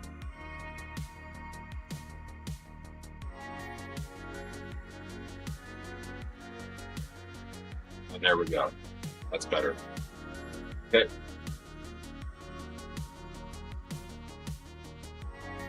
I'm going to go ahead and clean my airbrush. Which blue are you using with the airbrush? I'm using Arcane Blue, this stuff right here.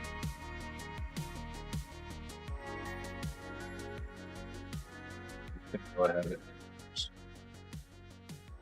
clean this out.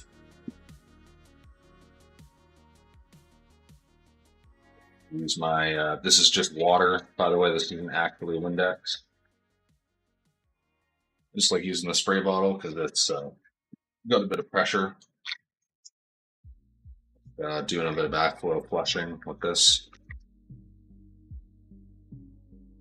I'm gonna pull the needle out of this and just give it a quick clean as well. And I'll flush a bit of stuff, like a bit of cleaner through the nozzle.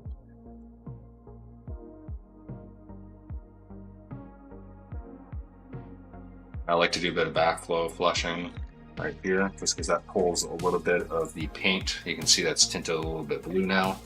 It pulls a little bit of the paint from inside the nozzle as well as back in the channel there. Flush a bit of water through.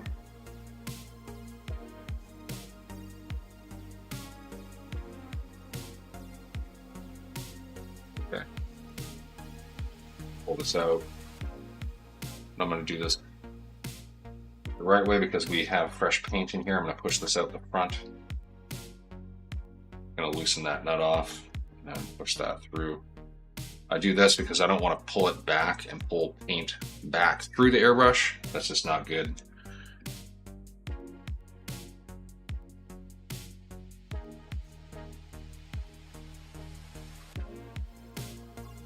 Needle.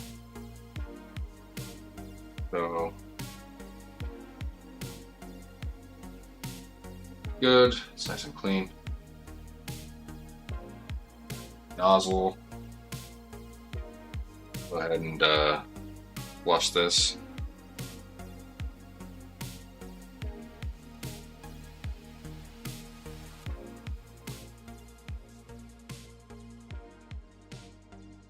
There, that's pretty clean. We're going to go ahead and screw this back on with the nozzle inserted. Pull that nut off. Slide the needle in, back, that nut on, apply a little bit of pressure for that nut secured, and then put the end on. I'll just flush a little bit of water through this. That's a really good flow rate now. Cool. Alrighty. I'm going to grab just a little bit of flow improver, like just the tiniest bit, a couple drops. And just a drop or two of white ink.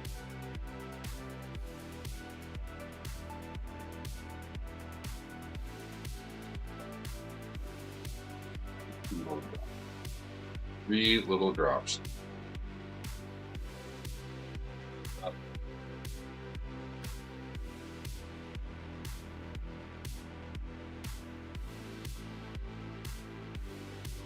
A little bit of backflow here just to make sure it's mixed.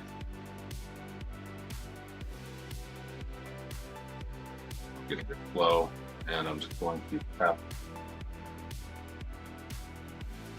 Okay, I'm getting good spray pattern on that. I'm going to go ahead and just add a little spritz of white just to this.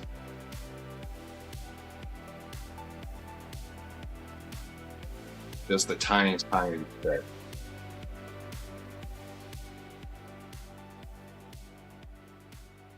Just the tiniest bit there, you can see it just brightens up the blue. Same thing right there.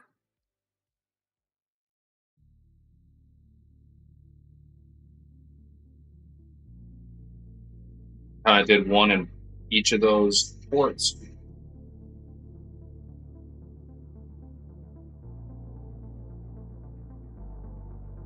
And then each of those ports on the other leg. I hit the back of this.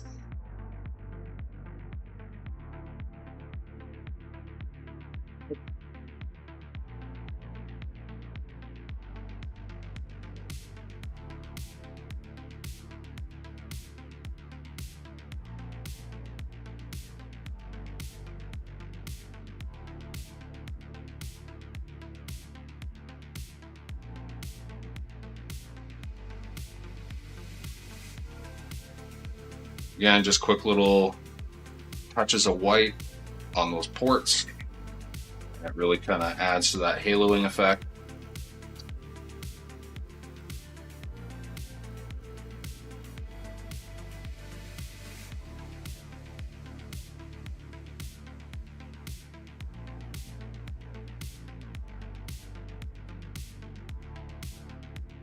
There we go. Boom. When we take the masking off, it's going to be very satisfying. And then we're going to go back in with just a little bit of like just a normal brush, and we'll just add a touch of white into the recess, and that'll really sell the effect.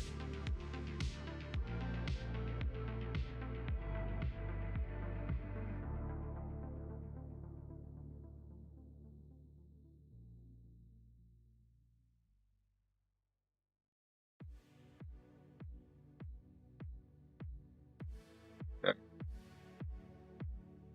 And pouncer.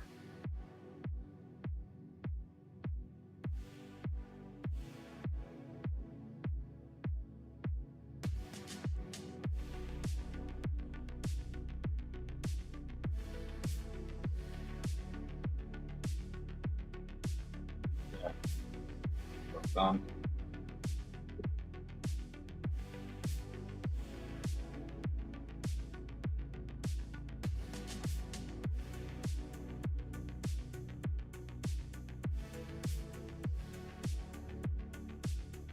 I'm just frozen looking at my baby monitor. Brought her to my daughter, but she's all quiet. That's the video link so I can see if she's moving or anything like that. Look at that. Pull that masking off so you can see what I mean. Like having that masking over the top there makes a huge difference. So you get that directional light. Absolutely beautiful. Looks great. We're gonna kind of see the same thing on the contour here as well. Boom, ain't that beautiful?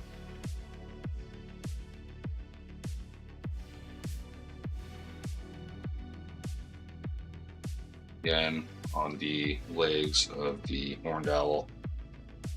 Boom, beautiful directional lighting. I'm gonna go ahead and just throw the masking putty back in the container.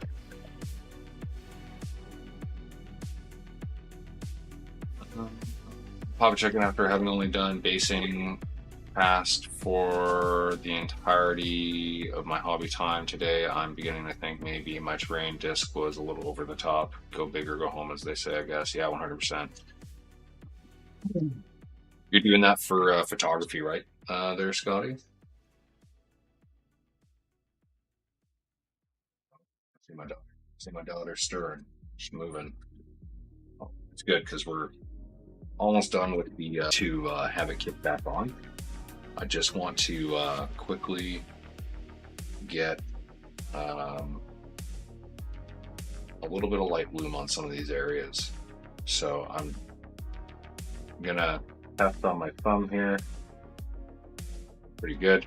I'm going to brace against my thumb here, and I'm going to create a little bit of light bloom around this one star.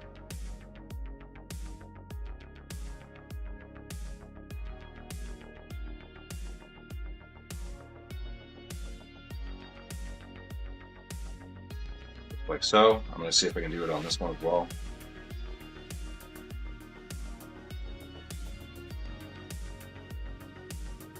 Just like that.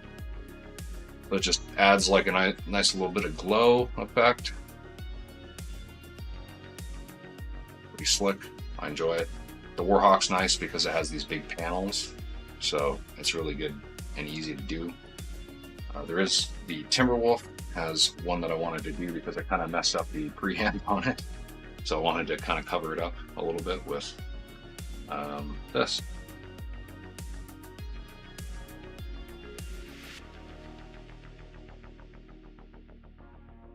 Just like so. Just adding a little bit of light bloom there. Glow effect is really blowing my mind. I can feel my cranium expanding.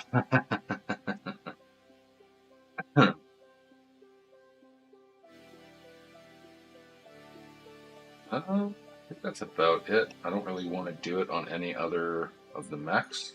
I was thinking about adding color to them, but honestly, I don't really want to. I don't really want to add too much craziness because there's already a lot going on here. Added a lot of color into some of the stars on the dropship, and that was fun. But I think for this, I'm just going to leave it with the basic light bloom like that. I really like that. It's simple. going to go ahead and clean my airbrush quickly because I don't want this ink to dry in it. And then we're going to crack on with the final steps on the jump jets. And then we're on to the bases. We're going to paint the bases. And then we're going to paint the base rims black. And that's it. We'll be done. Super stoked about this. I haven't taken any breaks so far this stream, which might be a mistake. We'll probably take a quick break before we do the bases, just so I can get up and stretch my legs.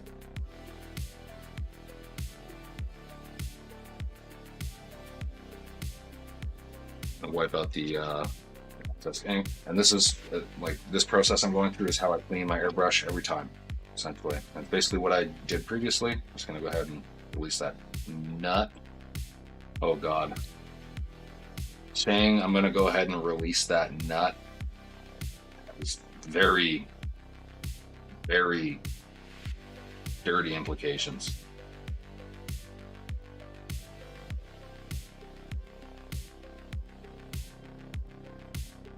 Down myself sometimes.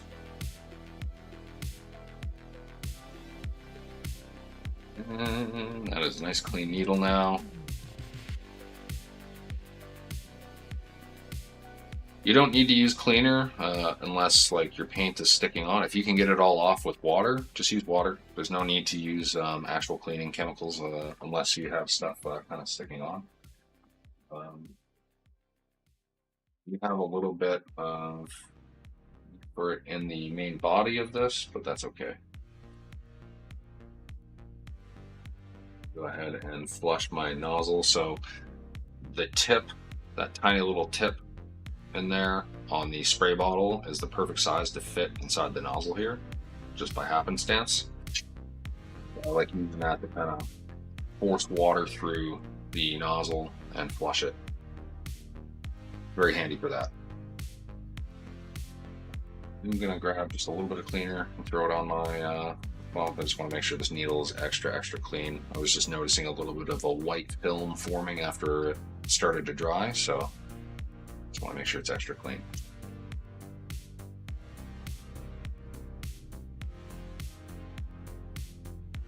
Throw the nozzle back on. Going to flush this a few times.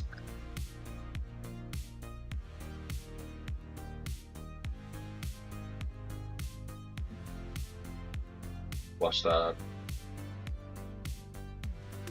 Just bring this into my cleaning pot.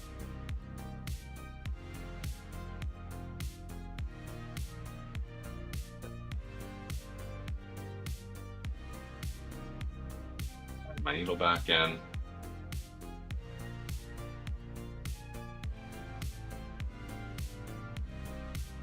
just gonna spray it. I'm gonna flush just a little bit of cleaner diluted with water. Just a little bit. Doesn't need much. That, and I'm just gonna flush that through. Now that the needle's in.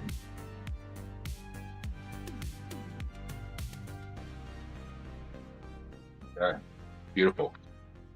Good to go. I'm just gonna take a minute here, folks, and just kind of put my airbrush stuff away, and we will crack on.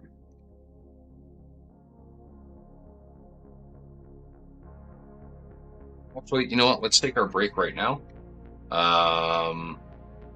Because I'm going to put this stuff away, and then I'll step out of my office and get a quick breath of fresh air, stretch my legs, and then we'll crack on with the final steps on the jump jets, which is just adding a touch of white with some white ink and a brush into their deepest recesses, and then we'll paint the bases.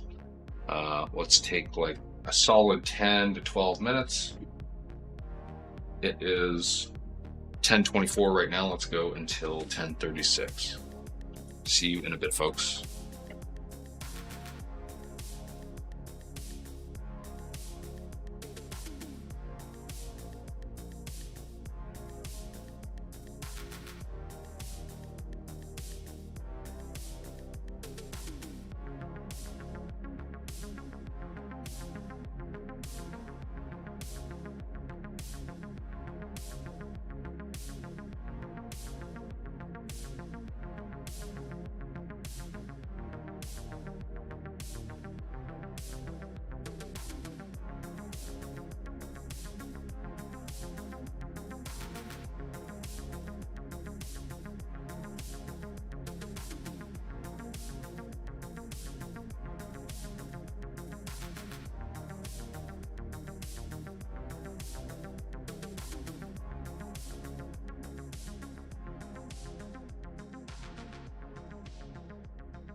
Alright folks, back from the break here, just a couple of minutes early.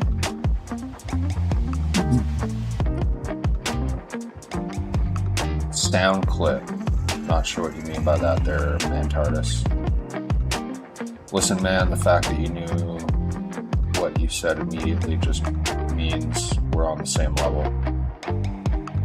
Word. Alright, well, let's pop back over to the painting desk.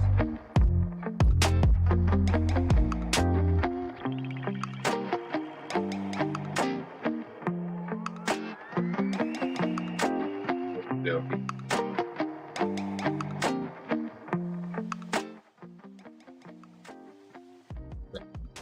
here.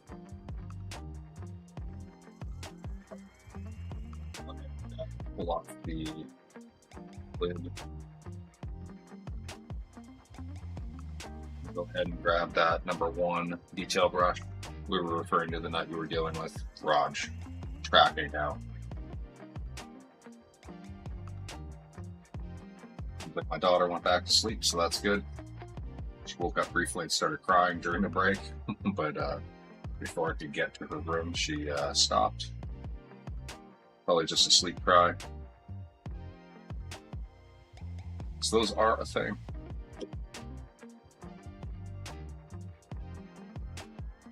Okay, I'm gonna go ahead and zoom in slightly here.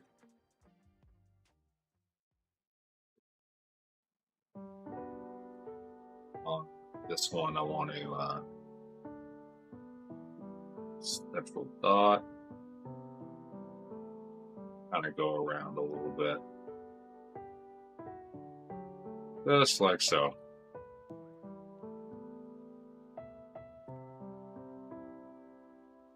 That's pretty good.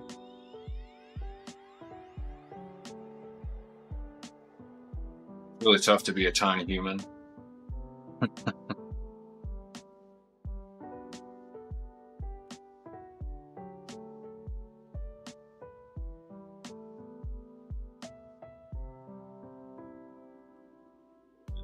Get this white ink added into this. Just a tiny little central line.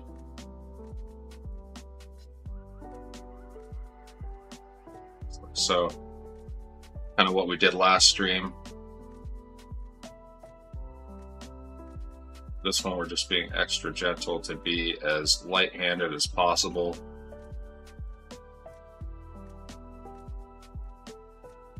Just a touch of white.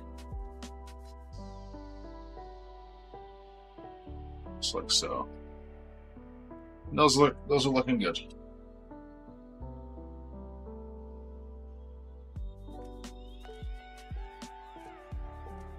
Not going to do anything with the Nova.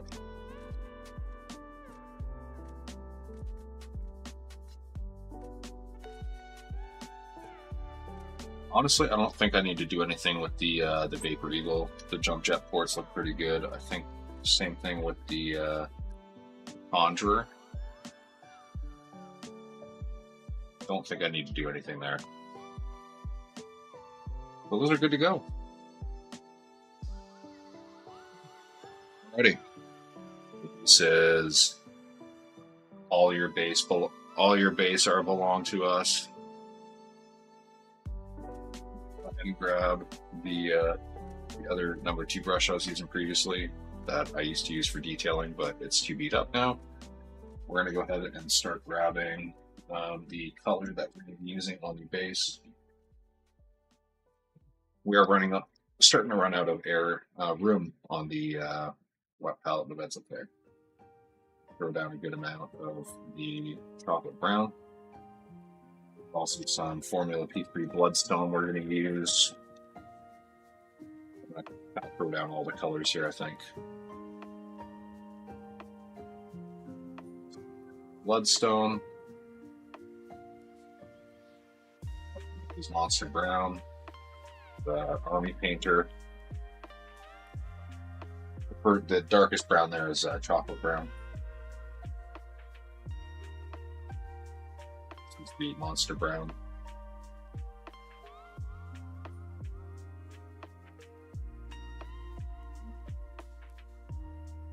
We'll wait for the other colors.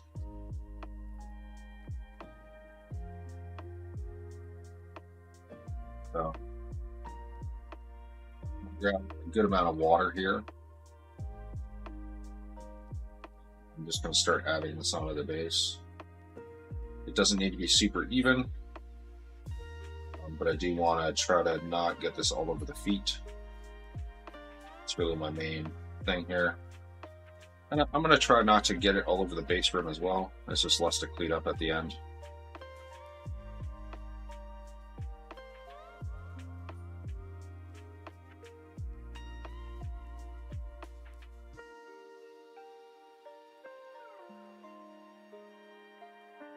Slightly here.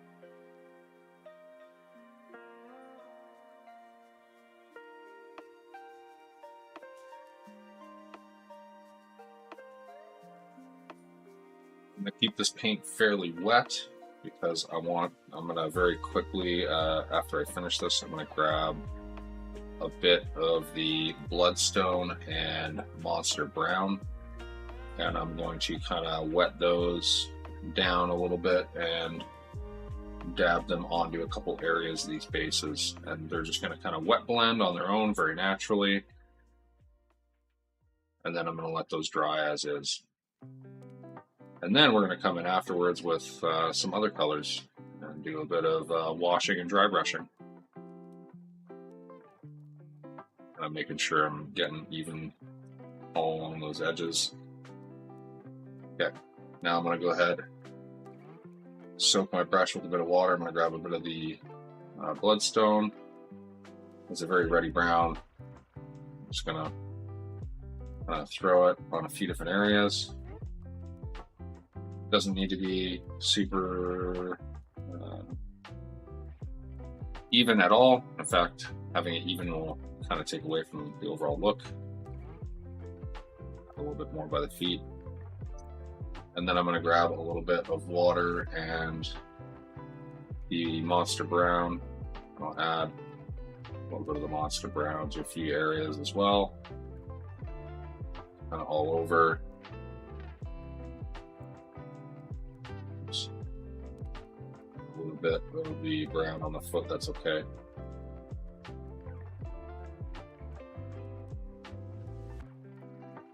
And that's about good.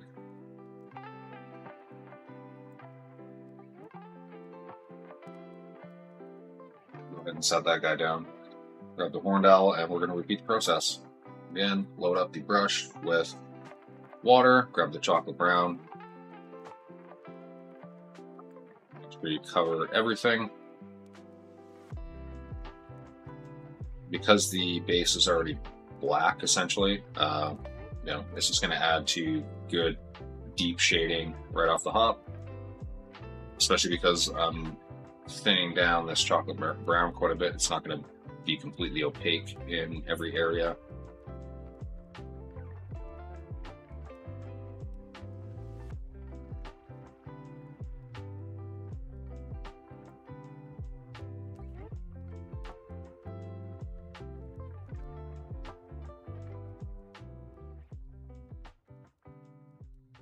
It's this little kind of post underneath the foot. Also going to paint it with a chocolate brown. Essentially, what's going to happen for all the, like the Timberwolf and this and a few of the other miniatures that have these posts kind of supporting the feet, I'm just going to kind of cover them with, like, I'm going to paint them earth tone and then cover them with like vegetation, or kind of block them out with vegetation so they're not visible or hardly visible. It's going to be kind of the route I go. Just going to add a little bit more of the chocolate brown, and then a lot of water and get some Bloodstone in here.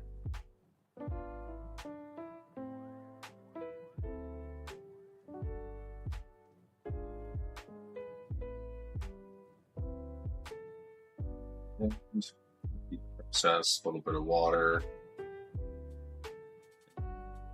Monster brown. Because the monster brown is a bit brighter, it kind of brightens things up. We're going to come back in with a little bit of desert yellow in a bit and thin that down heavily as a wash and kind of put it through a lot of the soil. And then that's going to kind of add like a bright dusty look to the overall thing, and then we're going to add some dry brushing to finish it off.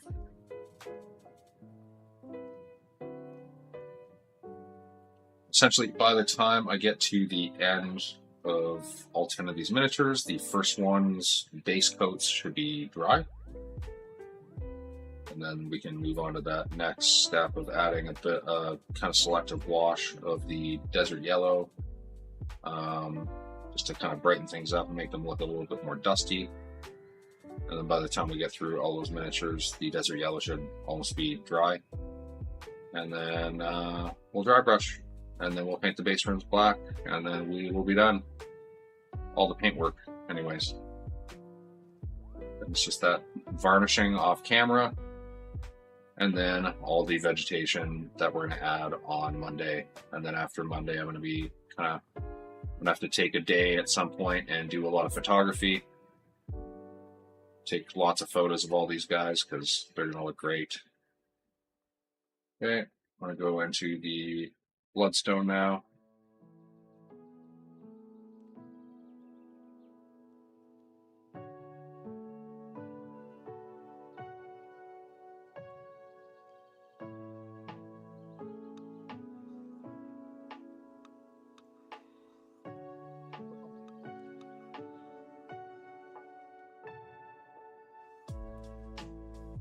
R3AL.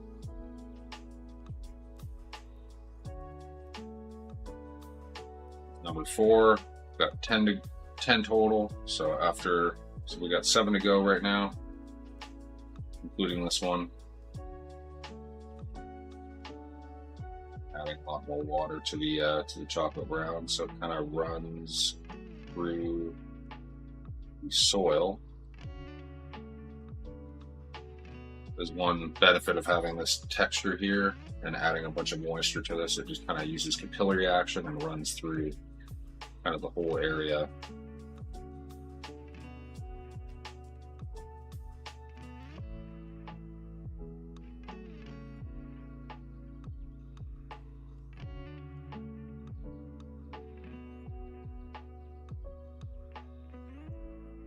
Around the edges here, and then start adding in the bloodstone.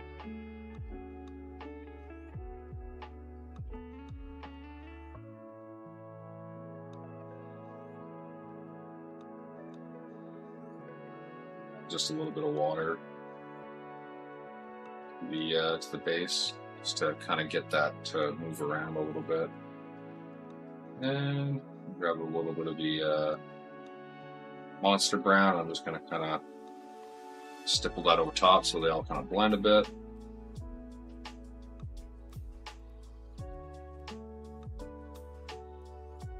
These edges here. Just like so.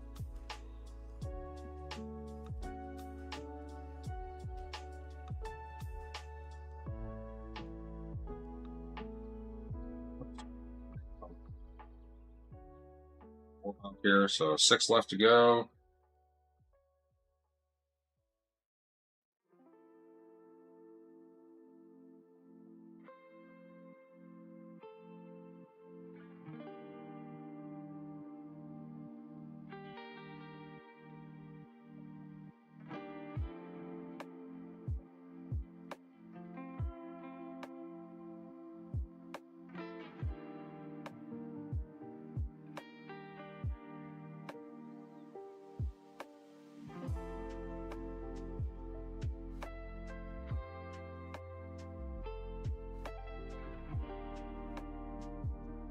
Apologize if I'm a little bit quiet right now. I'm just very zoned in on this, not gonna lie.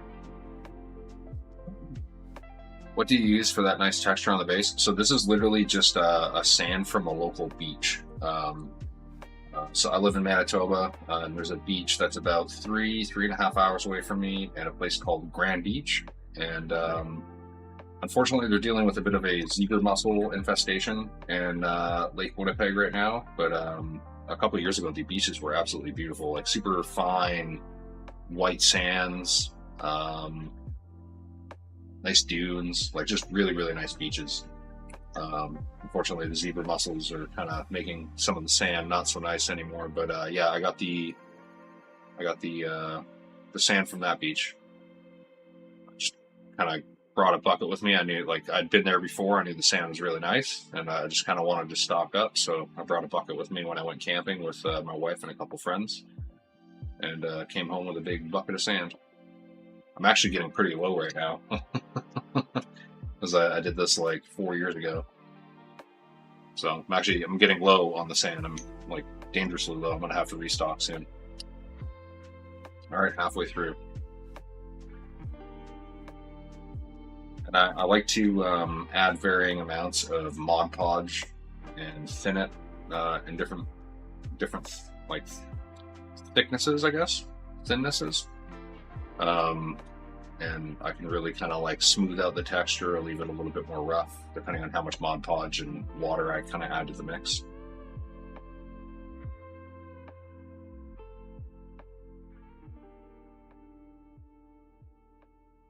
And I like doing it beforehand because then, like before adding paint, just because the primer and then everything else just kind of adds to it and seals it right in there, kind of secures it in place.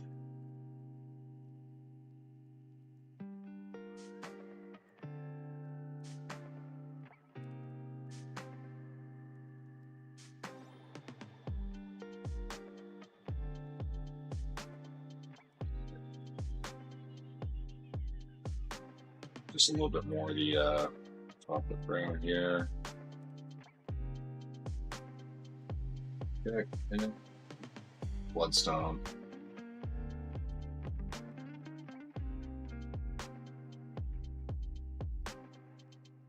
A bit of the monster brown.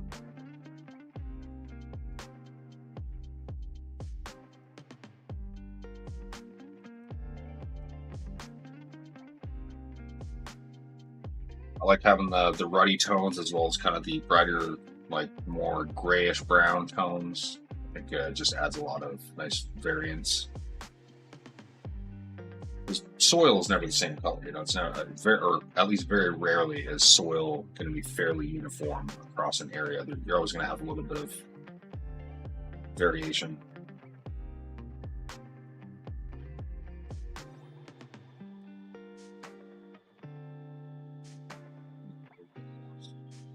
Around the feet here, just to kind of really define where the feet end, because they're depressed pretty heavily into this soil.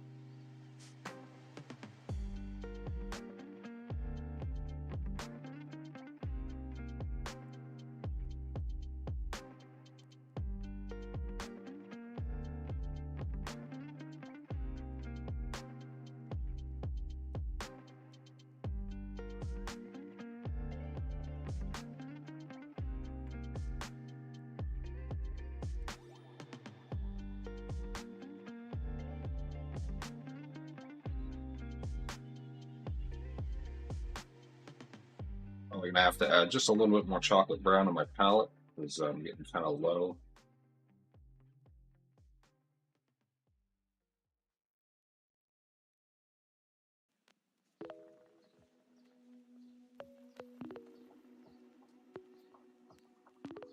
Bloodstone.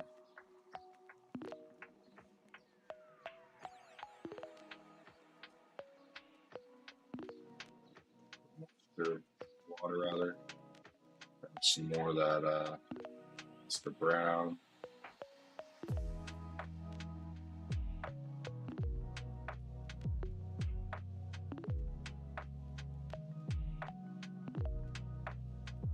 Once we start adding a little bit of like kind of the selective washes of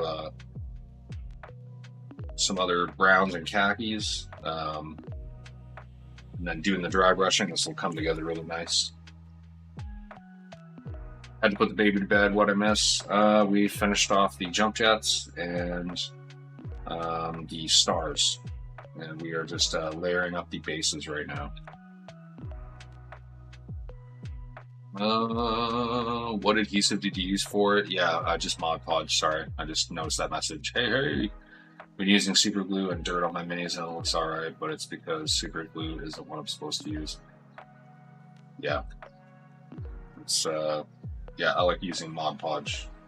It's basically just like white PVA glue that has another compound added to it, so it won't reactivate with water the way PVA glue will. It's just a little bit more durable. And it's cheap too. You can buy it in big containers at a lot of craft stores and stuff like that. So I utilize that. I just put it in a smaller jar and I thin it down with water, kind of like a 50-50 mix. And yeah, that usually does me just fine. Some of that excess paint off the rim, I kind of made a bit of a mess.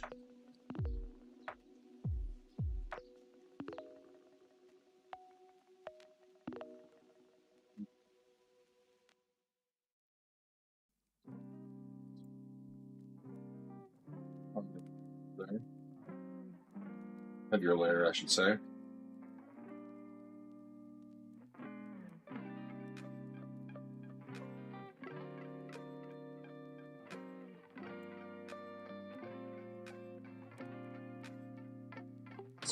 Some of this bloodstone in space.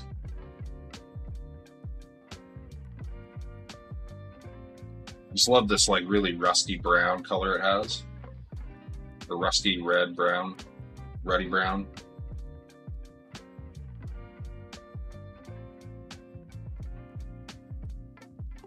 Extra brown, kind of mix it in there.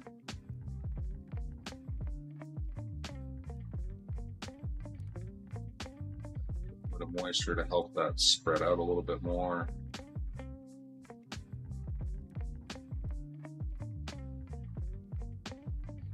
Good to go. 2 left.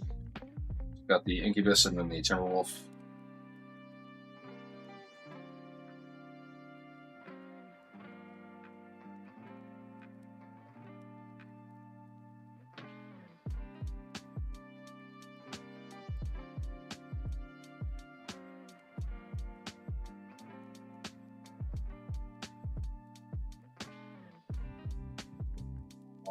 Pinks.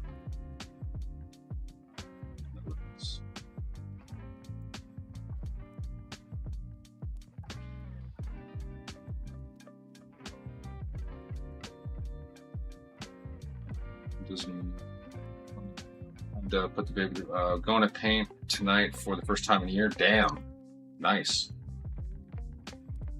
That's awesome, man. What are you gonna paint?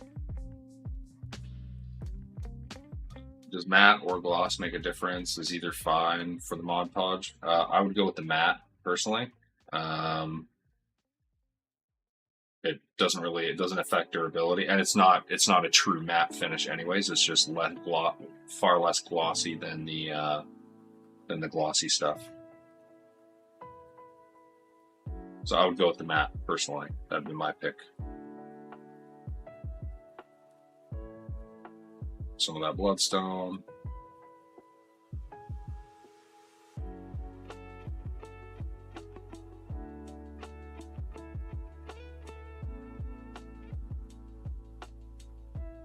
The monster brown.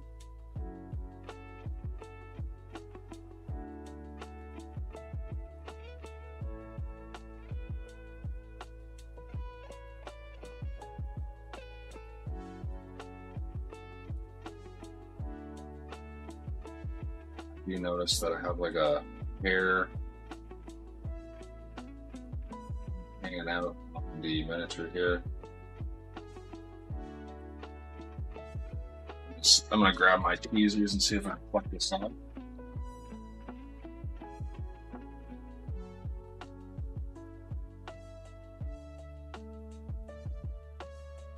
Tell us what you're going to paint there, White Fox. I want to know. Curious. Piqued my interest.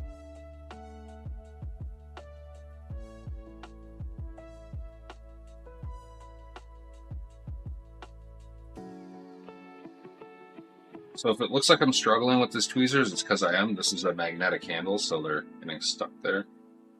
I think I'm good to go now. I think I got the hair off. I've had some plant protectorate beta striker cluster about 60% done from a year ago. I spent some time cleaning out my space and just got my wood palette fresh and nice. Deadly. I'm a big fan. I'm going to be doing some plant protectorate spirit cats stuff in the not too distant future.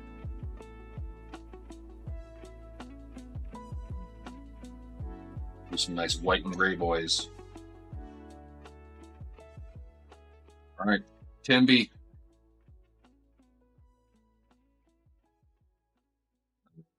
Go into a couple selective washes and then dry brushing.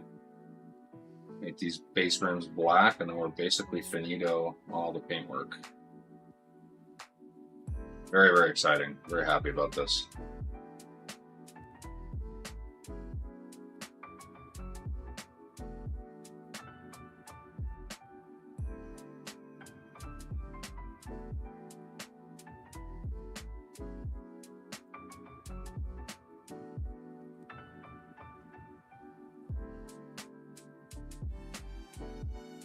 That peg's pretty prominent, so I'm going to leave it mostly black, I think, as opposed to some of the others.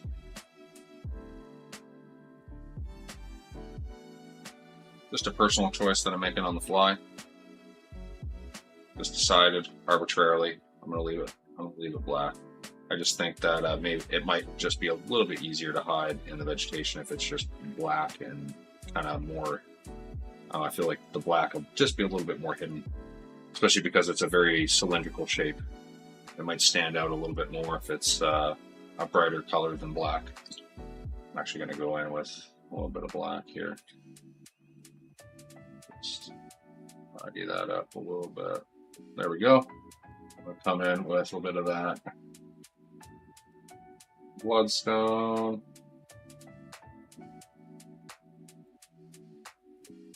Monster brown.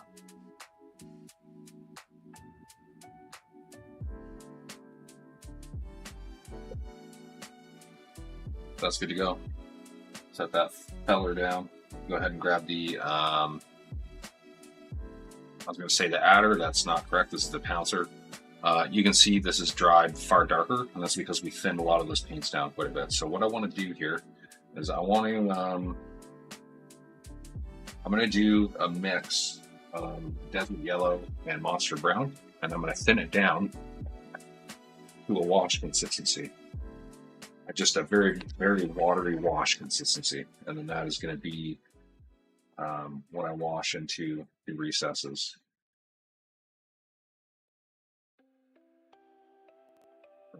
Wash into the soil, rather.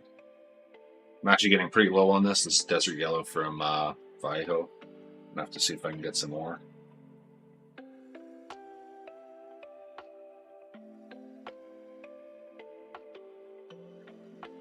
Just a whole shitload of water. I'm literally just kind of throwing it on a big glob there, and then I'm gonna use water to kind of force mix it and force it all over the base.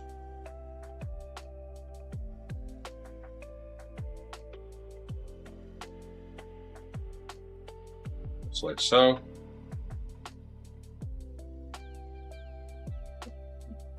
You'll see it kind of wicks up a little bit into the feet. That's totally fine. That's going to create like a bit of a dusty tint. Actually, literally going to brush some of this all over the feet.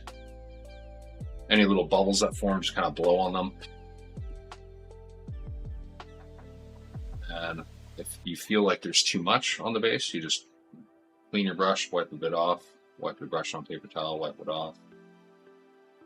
This is good. Once this dries, this is going to brighten the space up just a little bit, and then the dry brush will be kind of the finishing touch. So we're going to do this for all these.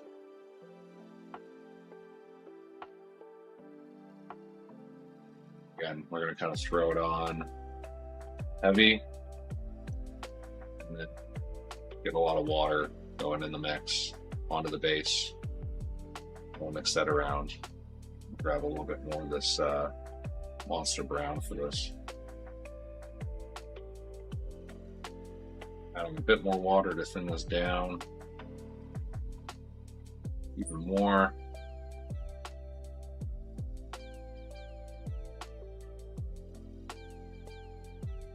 With this, I'm definitely going to wick some of this away.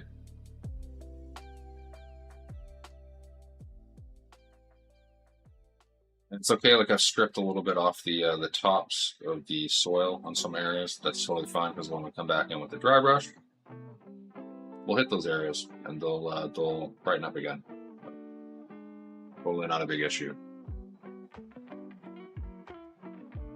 Side there.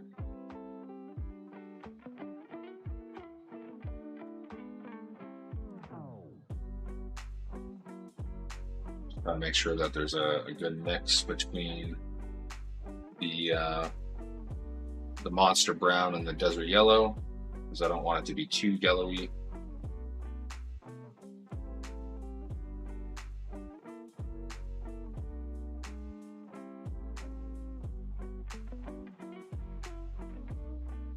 You can totally do this with oils and stuff.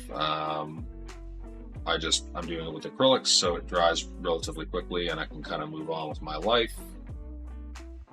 But oils work just fine for this. You can actually take pigment powders as well and just thin them down with water, like mix them with water, like a good amount of water, and you can just kind of wash your pigment powders all over your base, and when they dry, they'll look super dusty. This kind of yields a similar effect. I'm just that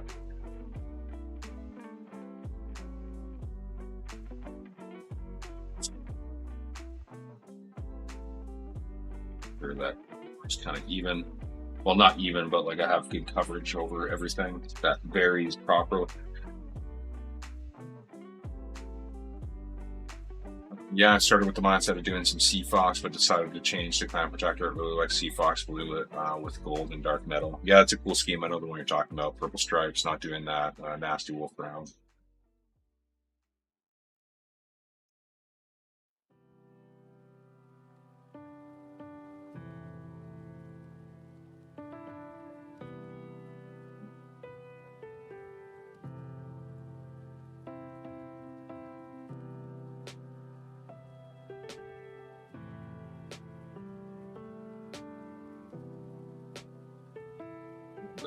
Yellow than I would have liked.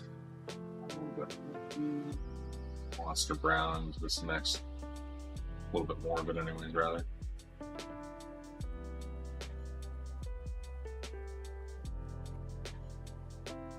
We'll wick a little bit of this away.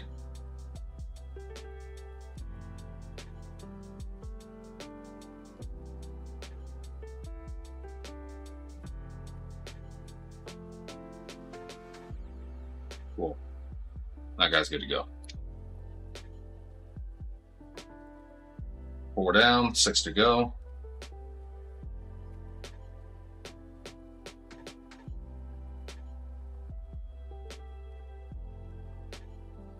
The nice part is I do have a little bit of air left in the airbrush, and I have my compressor turned off, so I can, if there's a few of these that are still just a touch damp, I can use the airbrush to help facilitate a more speedy drying process. But definitely wicking away some of that excess is going to help there. Add a bunch of water, and then I wick.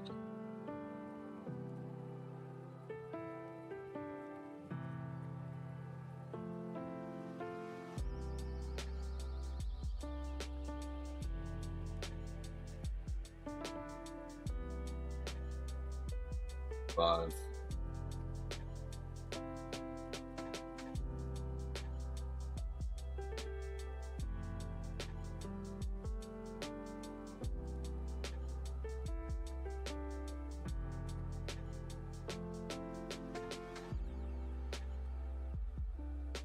There's a good amount of Monster Brown in here, so I probably won't need to thin this down and mix it with any more, which is nice.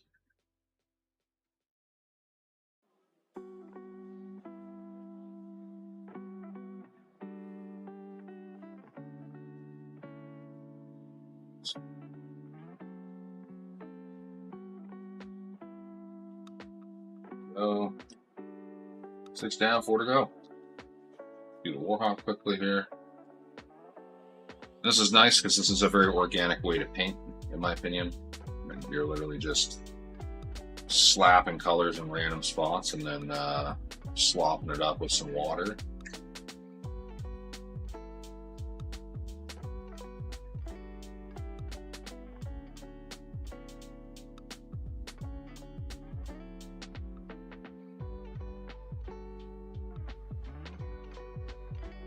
More. That's pretty good. Good enough. I'm just going to try to wick off a little bit of excess moisture. We're good to go there. Set him down. 3 left.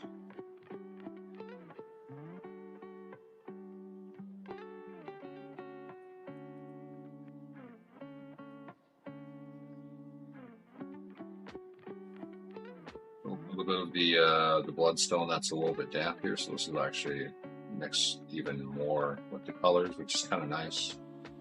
It's always nice when you get a little bit of extra wet blending in there. Free. A little bit more moisture.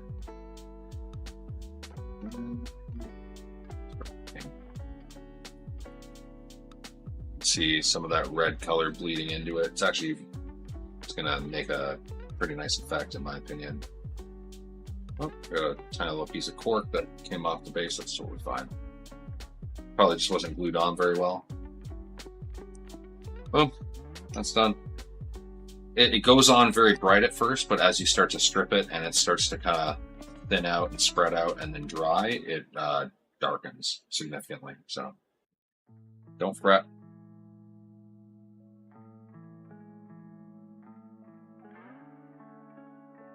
As you can see, very bright.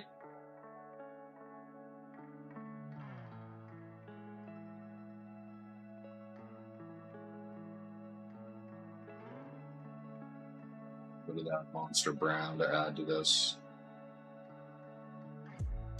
So there's a little bit more variation. It's not just yellowy.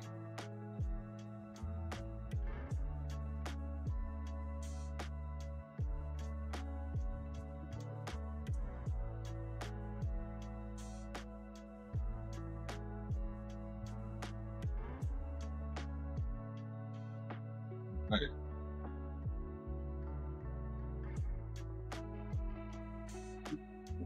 Yellow, but that's fine. All right, the Timberwolf base, and this is the last one. This one's still got a couple damp areas, but again, that's totally fine.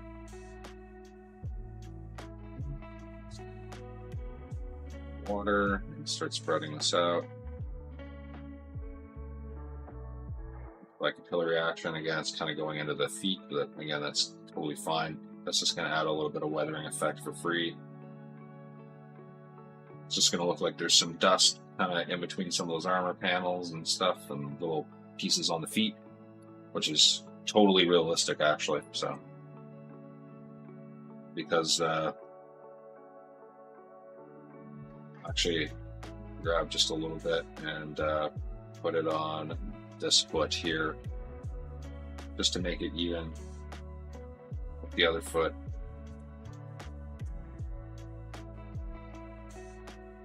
Because it would look kind of weird if one foot had this stuff on it, but the other didn't. There. Okay. Set that feller down. The Puma is just about dry. I'm going to go ahead and grab the airbrush and just use this to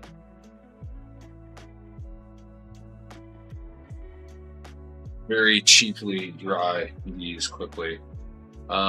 Question. So I don't have a Twitch set up for my BattleTech podcast, but I have the YouTube since I usually do other gaming on my personal channel. Should I start one to stream both to Twitch and YouTube, or just multi-stream to the YouTube on my personal Twitch? I don't know. Like I like having accounts specific for my hobby page. So I personally would lean towards like just having a specific YouTube and specific Twitch for your hobby stuff and separate from your personal stuff. I mean, that said, if you want to like multi-stream gaming and painting, that's totally fine. Nothing wrong with that.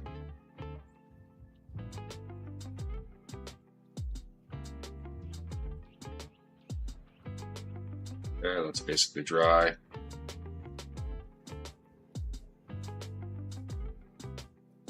As you can see, there's like quite a bit of color variation on these bases, which is really nice. Basically dry there too.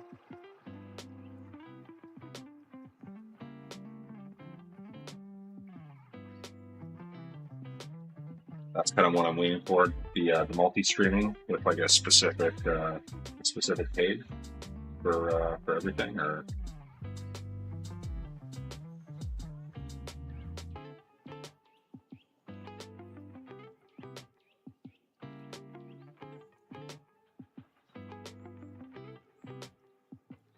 well, it would be BattleTech MechWarrior only minis and maybe the games as well, but separate from my personal. Yeah. That's what I'd recommend. Have one specific to like the genre, if you know what I'm saying.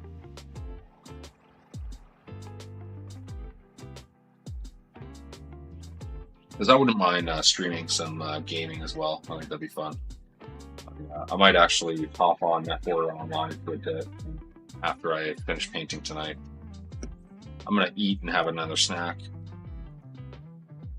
I made homemade smash burgers tonight. I have a big Blackstone griddle, so I have some leftover patties and a bun that's toasted, so I'm probably gonna go make myself a big cheeseburger. I'm a glutton.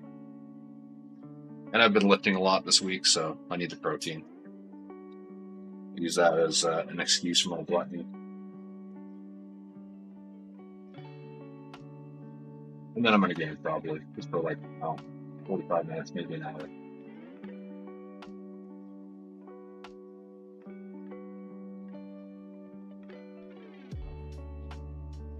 Conjurer.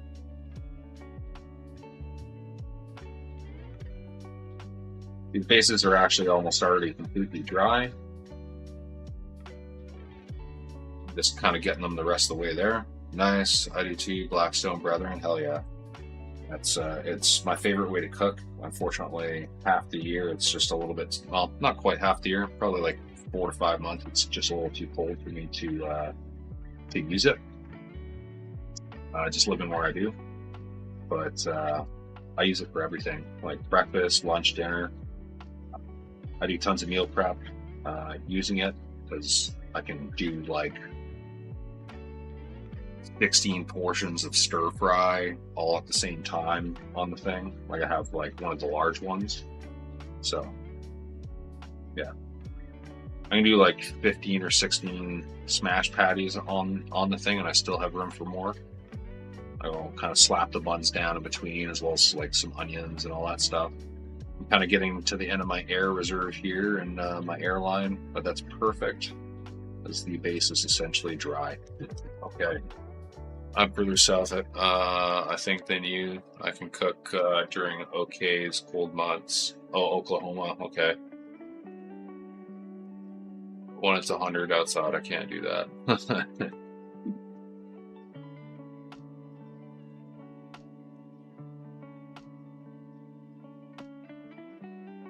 Okie dokie. So, what I need to dry brush is and grab a dry palette, like a heavily used dry palette here, just to throw some colors on. I'm going to put the bottom layer, desert yellow. We'll do this one first. Put it down right here. Going before. I'm going to grab this as the dry brush. Just kind of work the paint into the bristles. I'm going to grab another towel here. Work the paint in. I'm not getting massive blobs. So take the timber wolf off, and to keep letting that thing dry, I'm going to go ahead and grab this again. Gonna dry brush all over the base.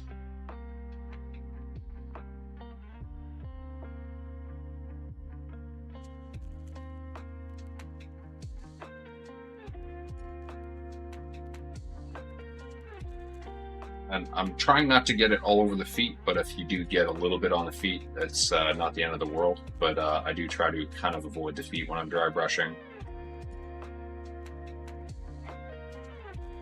That's good.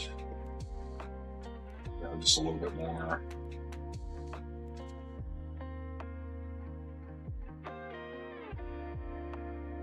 Dowel.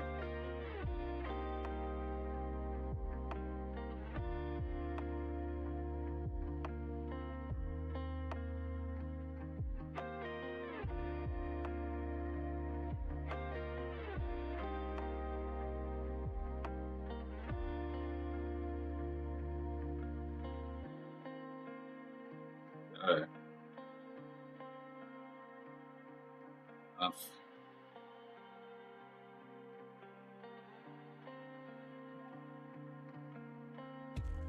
I want this to kind of go on a little bit heavy, not super heavy, but a little bit heavy.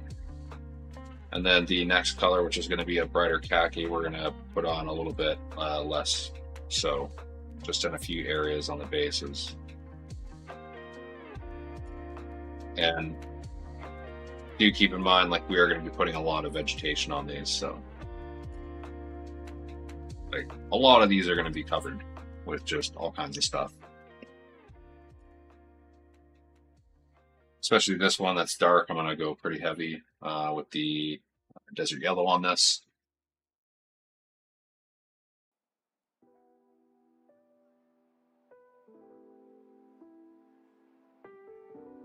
Base isn't as harshly textured, so it doesn't pick up the paint as easily, so that's why I'm definitely going a little bit heavier on this one.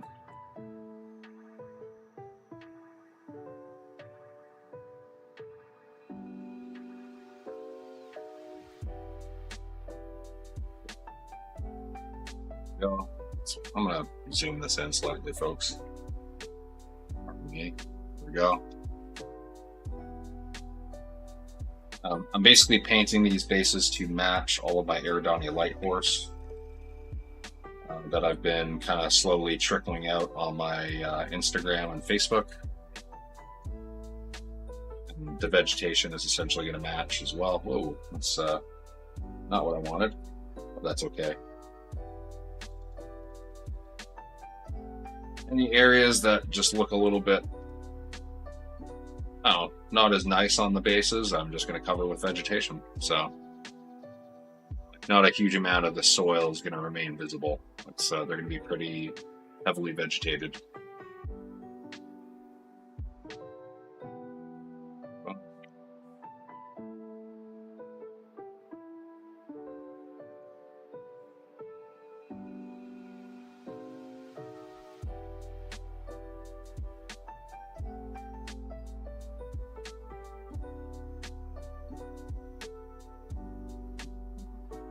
Smudge again, that's okay. There, that's okay. It's not the end of the world.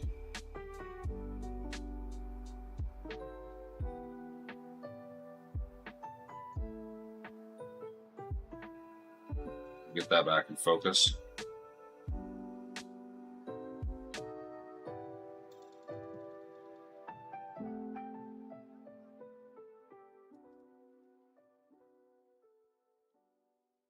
No, I probably do a little bit of overkill when it comes to the amount of colors I'm using here, but I just really like to have a lot of variation because soil and rock and stuff like that, they just have tons of tonal variation. A lot of it is very subtle. So just adding a ton, like a big smorgasbord of colors into your color palette when it comes to your soils, just makes a big difference, I feel. It just, yeah. Having all that subtle variation just makes a big difference. Almost done here.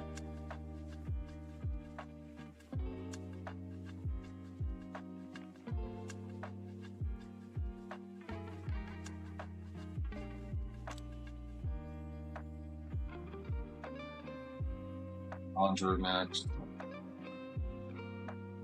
There we go.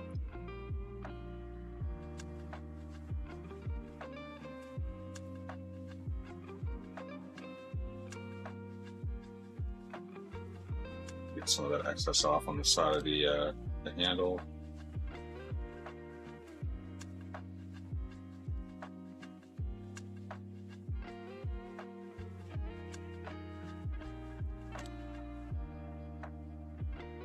Cool.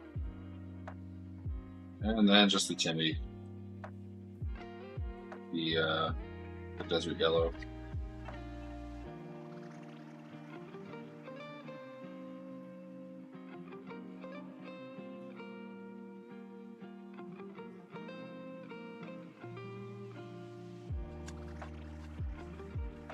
Okay, oops. Be getting this out of focus.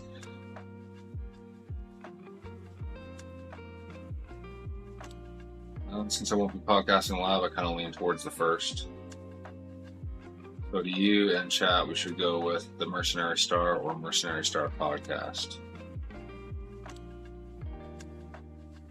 I don't know. Kind of like the Mercenary Star podcast, but yeah.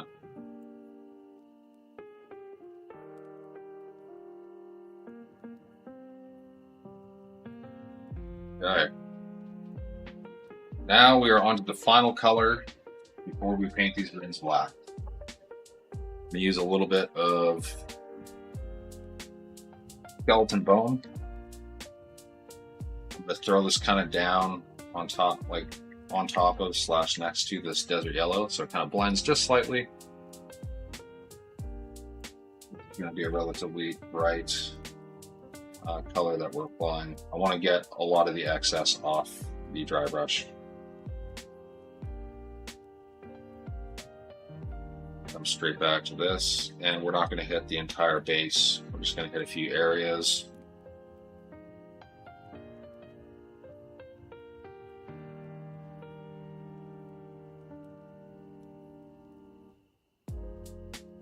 Especially kind of around the edges.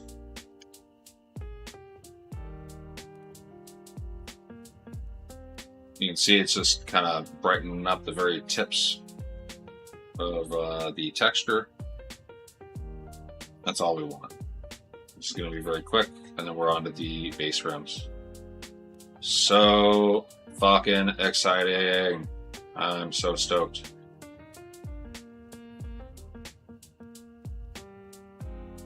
It's been a little while since I took like a solid month to work on full of miniatures like this, so it's not a grind necessarily, but it's just, it was a long time, just over 4 weeks now. So I've been working on this, and that you folks have been so gracious to grace me with your presence, watching me paint these things.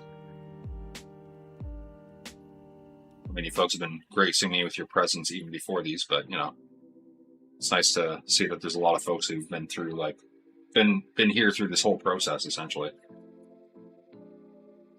Just a little bit more the paint.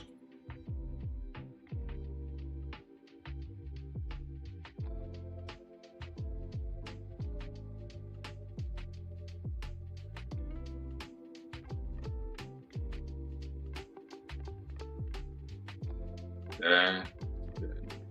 More left.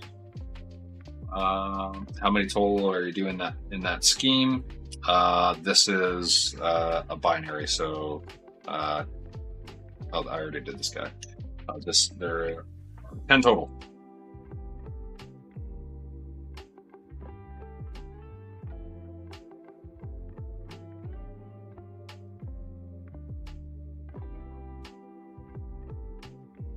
R3AL.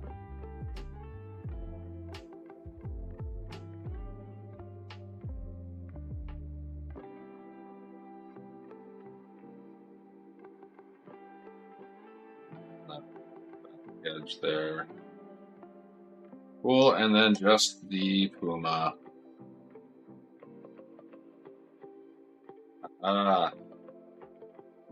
Just like that, folks. One step remains.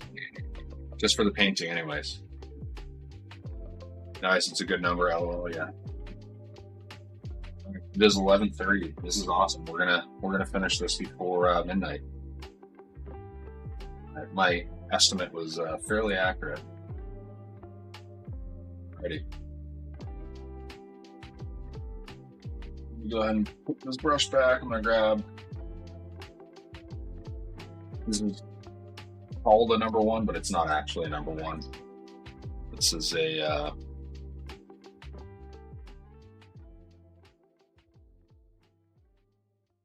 called a number 1, but this is really like a number 3. This is a huge brush. It's even bigger than my number 2s. I'm going to smack that on there. I kind of like overhanging my base like this. Go ahead and grab my black ink. I just kind of go along the sides like that. I like the black ink because it's very, very opaque and very, very saturated with pigments. So it usually just takes one pass to do the base rims. Usually. Sometimes you got to go back in on a couple and do a second pass, but it's also why I was trying to be a little bit more neat and tidy around the base rims with the layering, because I didn't want to brighten them up too much.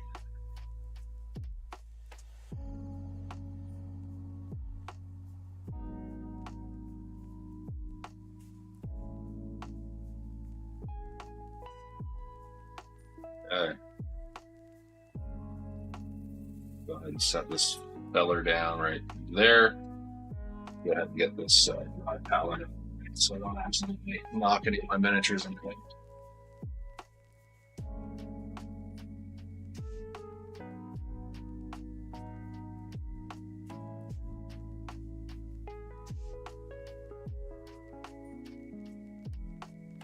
It's always a fun step. You know you're at the finish line.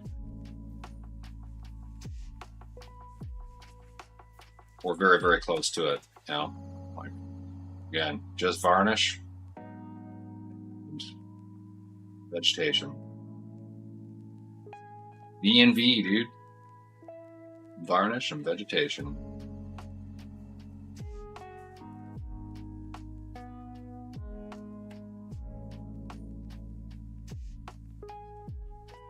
What brand this is? Daller and Rowney. Their FW line. They're acrylic artist inks. This one in particular is opaque. I really enjoy their black and their white ink. This is their white ink on my palette. I like a lot of their fluorescent inks as well. Find them pretty handy. 2 down, 8 to go. The base rims.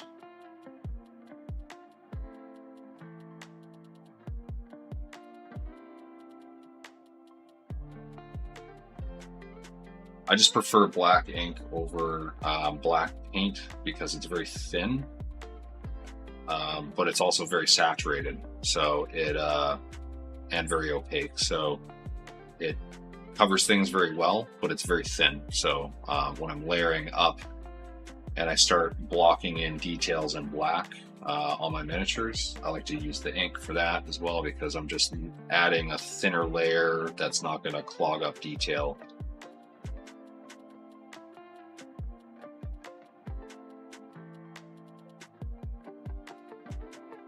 Finally finished applying all my basing paste. Tomorrow I can prime the Mega Photo Terrain disc, 5 bases and 14 max. That was a lot of stuff, Scotty.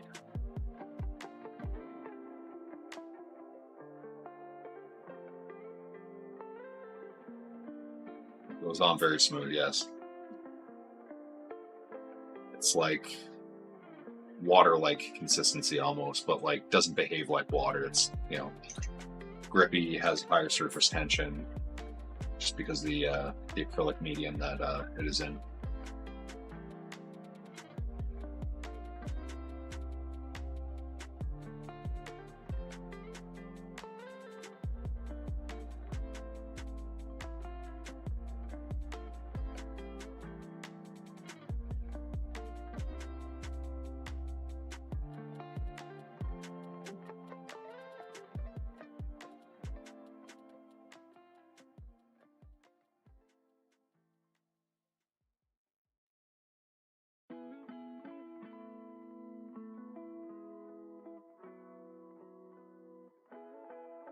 Here. This is another reason why I really like this magnetic basing handle. It just there's a couple kind of handy little things I can do with it that are very convenient, and this is one of them.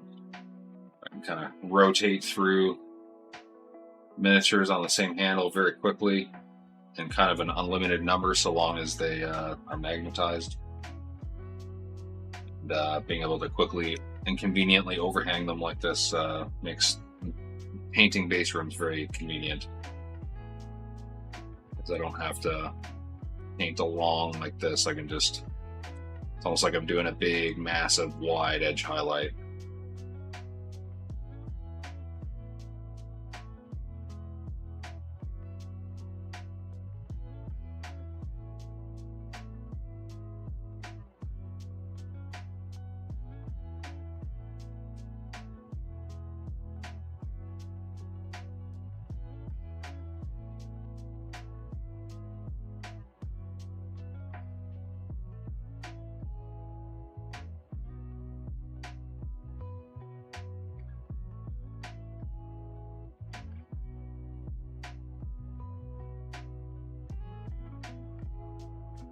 Rinse my brush out just because I have a lot of ink running up into the ferrule on this thing. I don't want it to dry like that. All right, we're halfway through them. Oh, we're so close. We're so close. Just gonna add another little bit of ink in my palette. Starting to get a little bit low. You've seen it here first, chat. Arclight really enjoys rimming. Yes, I do. In both contexts, Scotty. I know you didn't want to know that, but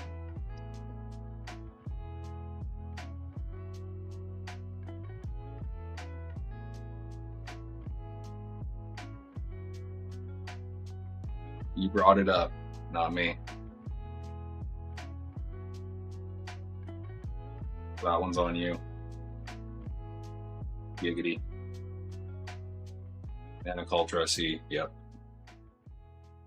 Yep.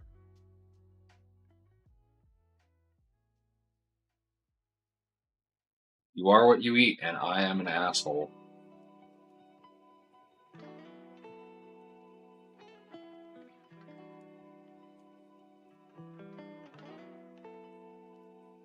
Conversations like this are what bring people together, 100%.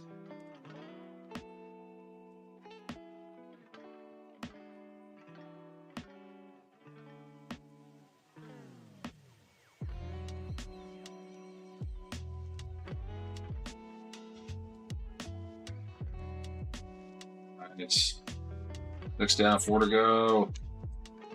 So close. And rimming, yes.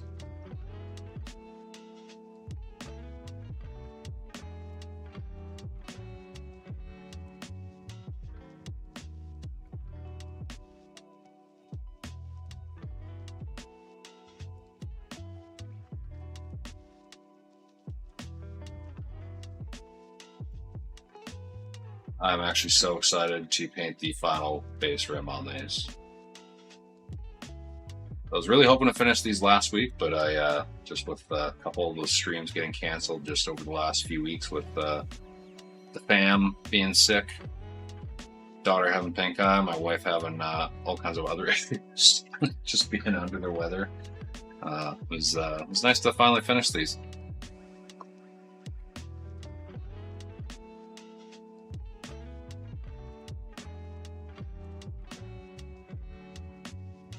There's probably one or two. I'm gonna go through the base rims quickly of the ones I've already done, and just do any quick little touch-ups, and then we'll call that complete.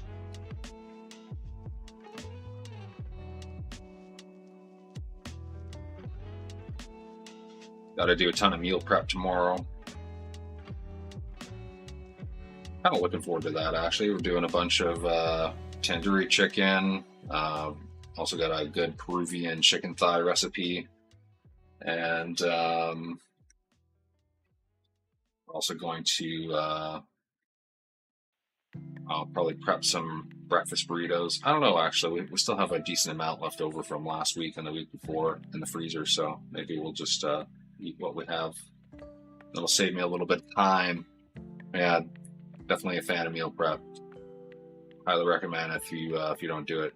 So my wife and I basically only cook like once during the week, and then like we'll cook on like Friday nights and Saturday nights. Usually something super McTasty.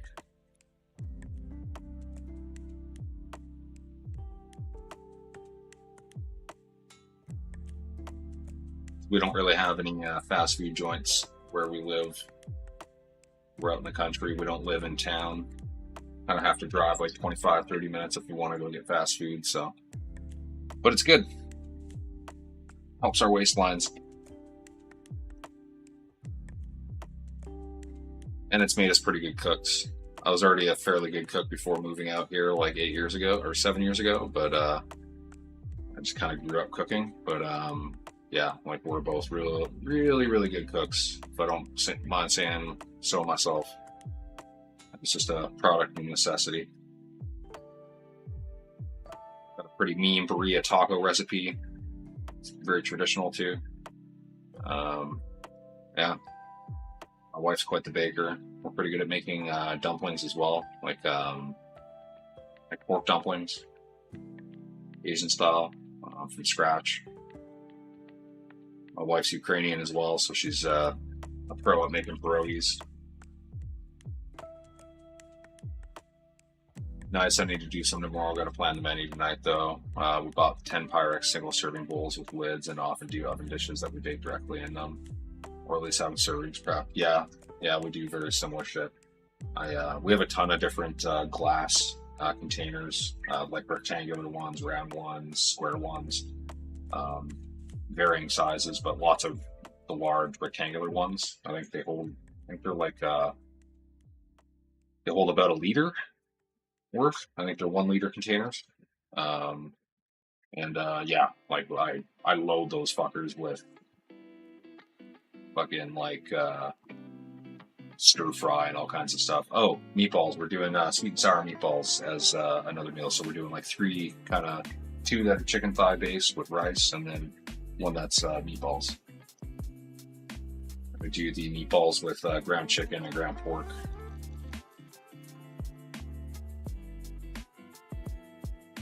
The entire bases don't need to get done here. I'm just looking for the areas that are kind of thin, that need to be reinforced. Just like so. Whoops. I'll hopefully rock through all these just like this.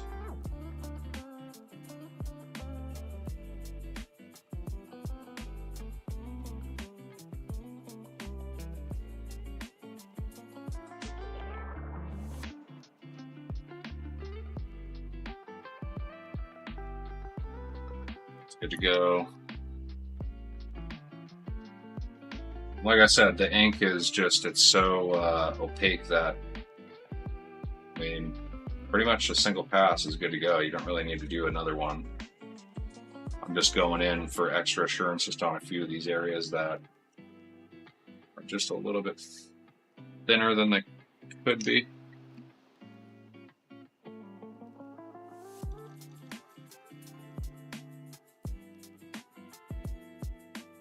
Again, it's just a few spots here and there. And sometimes it's all like this ink dries with kind of a satin finish, so sometimes it's a trick of the light, making it look like maybe an area is not quite as opaque as it could be.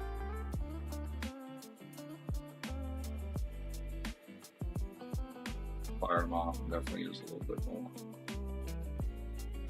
The areas that are fairly thin on it. Corners there. There we go. That's good to go. Some of these other ones are still kind of drying. And my airbrush line is completely kaput.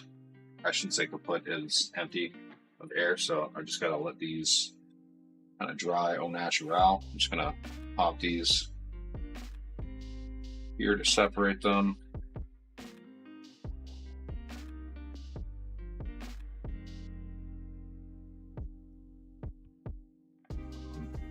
I mainly prep my rice and veggies for the week, then cook whatever meat or tofu I want with the dish on the day of. Yeah, I do a lot of meal prep for lunches too, though. So I like breakfast, lunch, and dinner. So like we pretty much do all of our meals for like Sunday night through Friday, like midday, on Sunday like morning / early afternoon. That way it's just all done. We'll throw some in the freezer, some in the fridge, and then we just take things out as we need. That's kind of funny, like our fridge and freezer will just be absolutely stuffed and loaded with containers at the beginning of the week, and it just rapidly empties as we just devour all the food. But yeah, it's pretty good. I'm just waiting for some of this ink to dry. I did put on, I was a little heavy-handed with it, so I put on quite a bit on some of these base rims, just in the hopes that they will be completely opaque.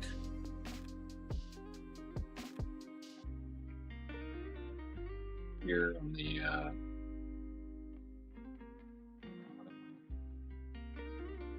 some of them are going to be pretty good.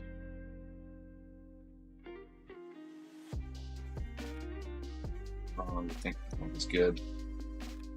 Take a look at the Vicks in here. Look and see if there's going to be any obvious areas that aren't drying properly opaque. Again, with some of the satin tone to the ink, it's hard to tell sometimes.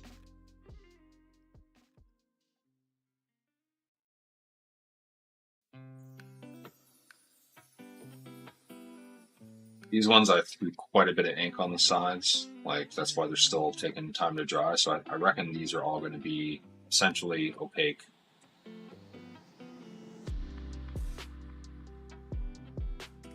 So taking a quick look through these last two. And then I think we're just going to call this and go into chat and check out a few things in the Discord before we close out. We'll take a quick gander at these again as a group before hop over. Yeah, this is like basically good to go.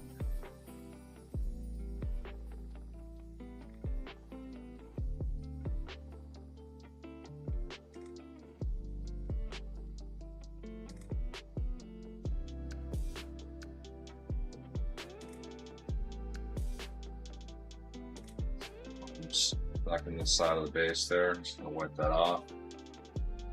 It's a debris or something. Go ahead and pick that up a little bit better.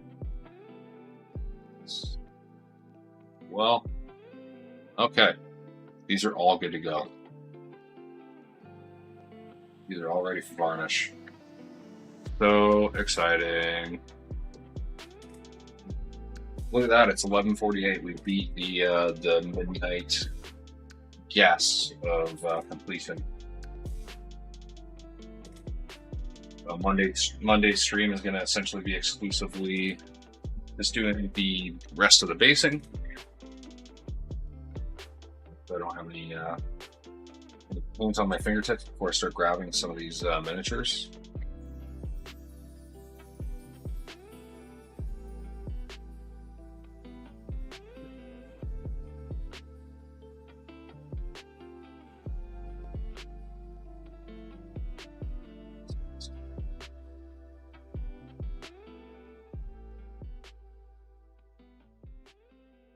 These guys are looking freaking fantastic. I'm really happy with how they turned out. Once they have vegetation on their bases, they're going to be even prettier. I'm super stoked. Zoom in slightly. And we'll zoom back out. Yeah, they definitely all look awesome. I'm very happy with how the canopies came out. Hell yeah. Very stoked with this.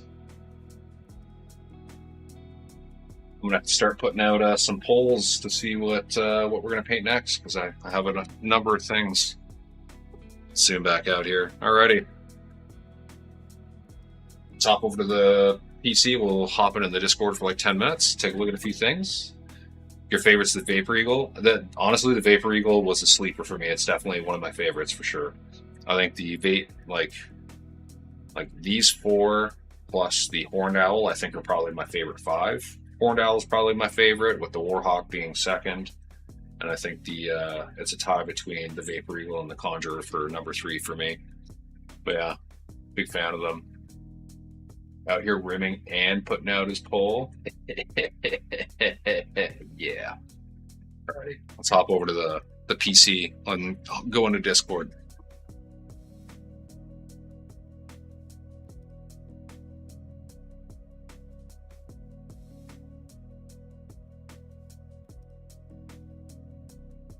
Alrighty.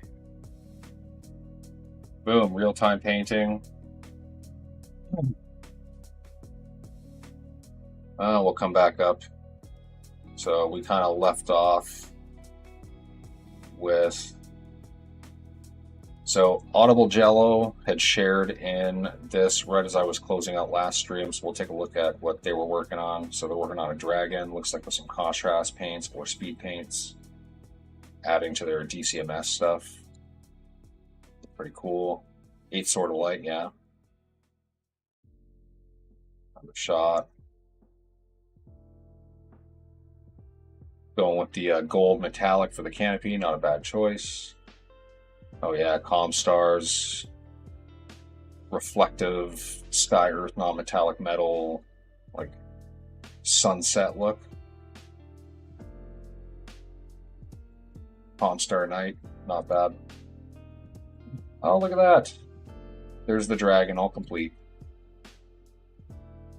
That's from Audible Jello. Mantardis. Minobu Tetsuhara. Nice. Love that heat glow. That is awesome. I love doing that to barrels. I've done that. And a very dramatic effect on a Raider, but I did this very similar to this on a Direwolf Widowmaker. This is awesome. I love the background here too, with the Aurora Borealis. This is super well done. Like, super, super well done. Really, really dig this.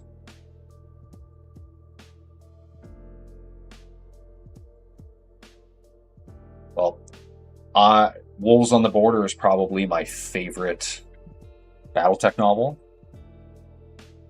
And yeah, I'm definitely digging that. Oh my god. The Victor, dude, this is awesome. This is really, really good work. All of this. Man. Mantardis. Unreal stuff, dude. Like, really, really good. I'm adding the ball gazer AOK emoji. All right, here's Scotty's terrain disc. Look at that. All the trees. All the textures. Getting ready for some paint. Oh, nice. Epic basing fern leaves.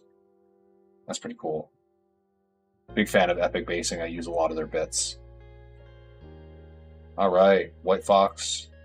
Plant Protectorate. Nice. Nice. Oh, beautiful. You got the Widowmaker there as well. I'm a big fan of the Widowmaker. I like that it's available to all the clans that have the Direwolf. It's pretty slick. Nice. Oh, you got the Hammerhead in there as well. Big fan of the Nova Cat. Good stuff.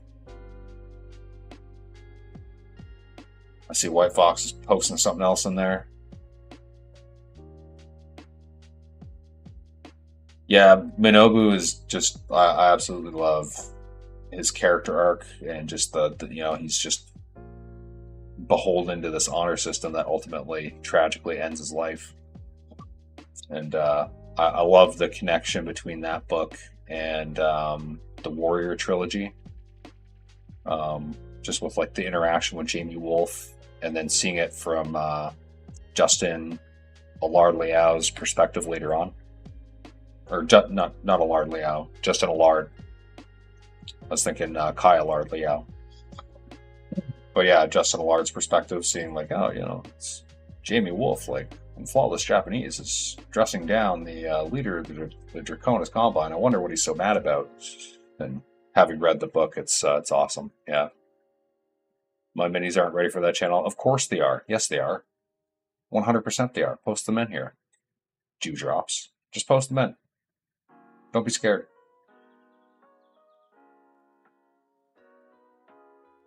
We don't judge. We're here to support. Vixen still only 80%, but that one has the gold and broadsword silver, which is the dark metal. Nice.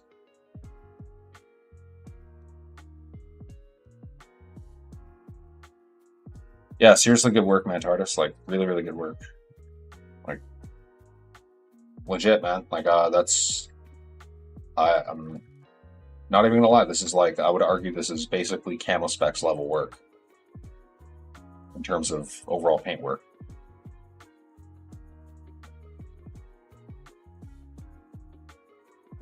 Like, pretty neat and tidy.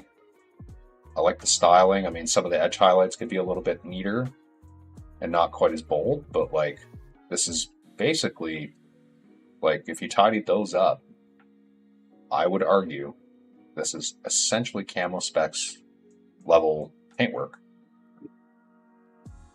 Like, this is basically on par with some of the guys we have. Very neat. Love it.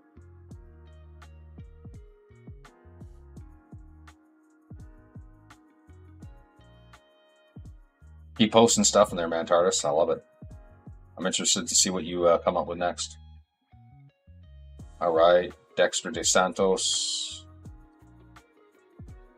Nice. Is this Dewdrops posted in here?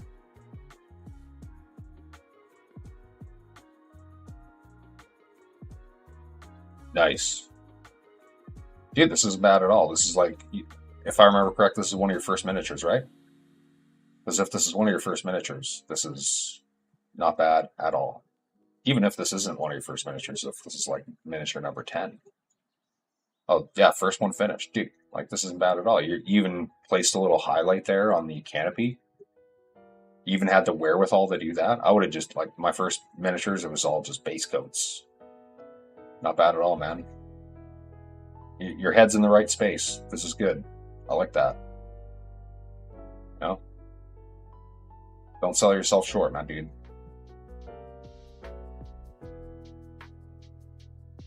All right. Well, I think I'm going to go home now. Yeah, I think that's it, folks. This is a super productive stream. Managed to finish these things off. I'm really excited for Monday. We're gonna put the final touches with the basing materials, those vegetation bits, and the flocking. And then I'll start blasting the photos over the next couple weeks of all the minis. It's going to be awesome. Thanks for hanging out with me tonight, folks. If you've been with me through this entire series of painting these 10 mechs, thank you for being with me for all of them. If you've only been here for a few of them, I still thank you very much. I'm happy to hang and chit-chat with all you folks, especially on a late Saturday evening. I'm going to go stuff my face with a burger. I hope you folks have a fantastic night. You've been watching Real-Time Painting on Arclight's Asylum. My name is Zach. I bid you adieu.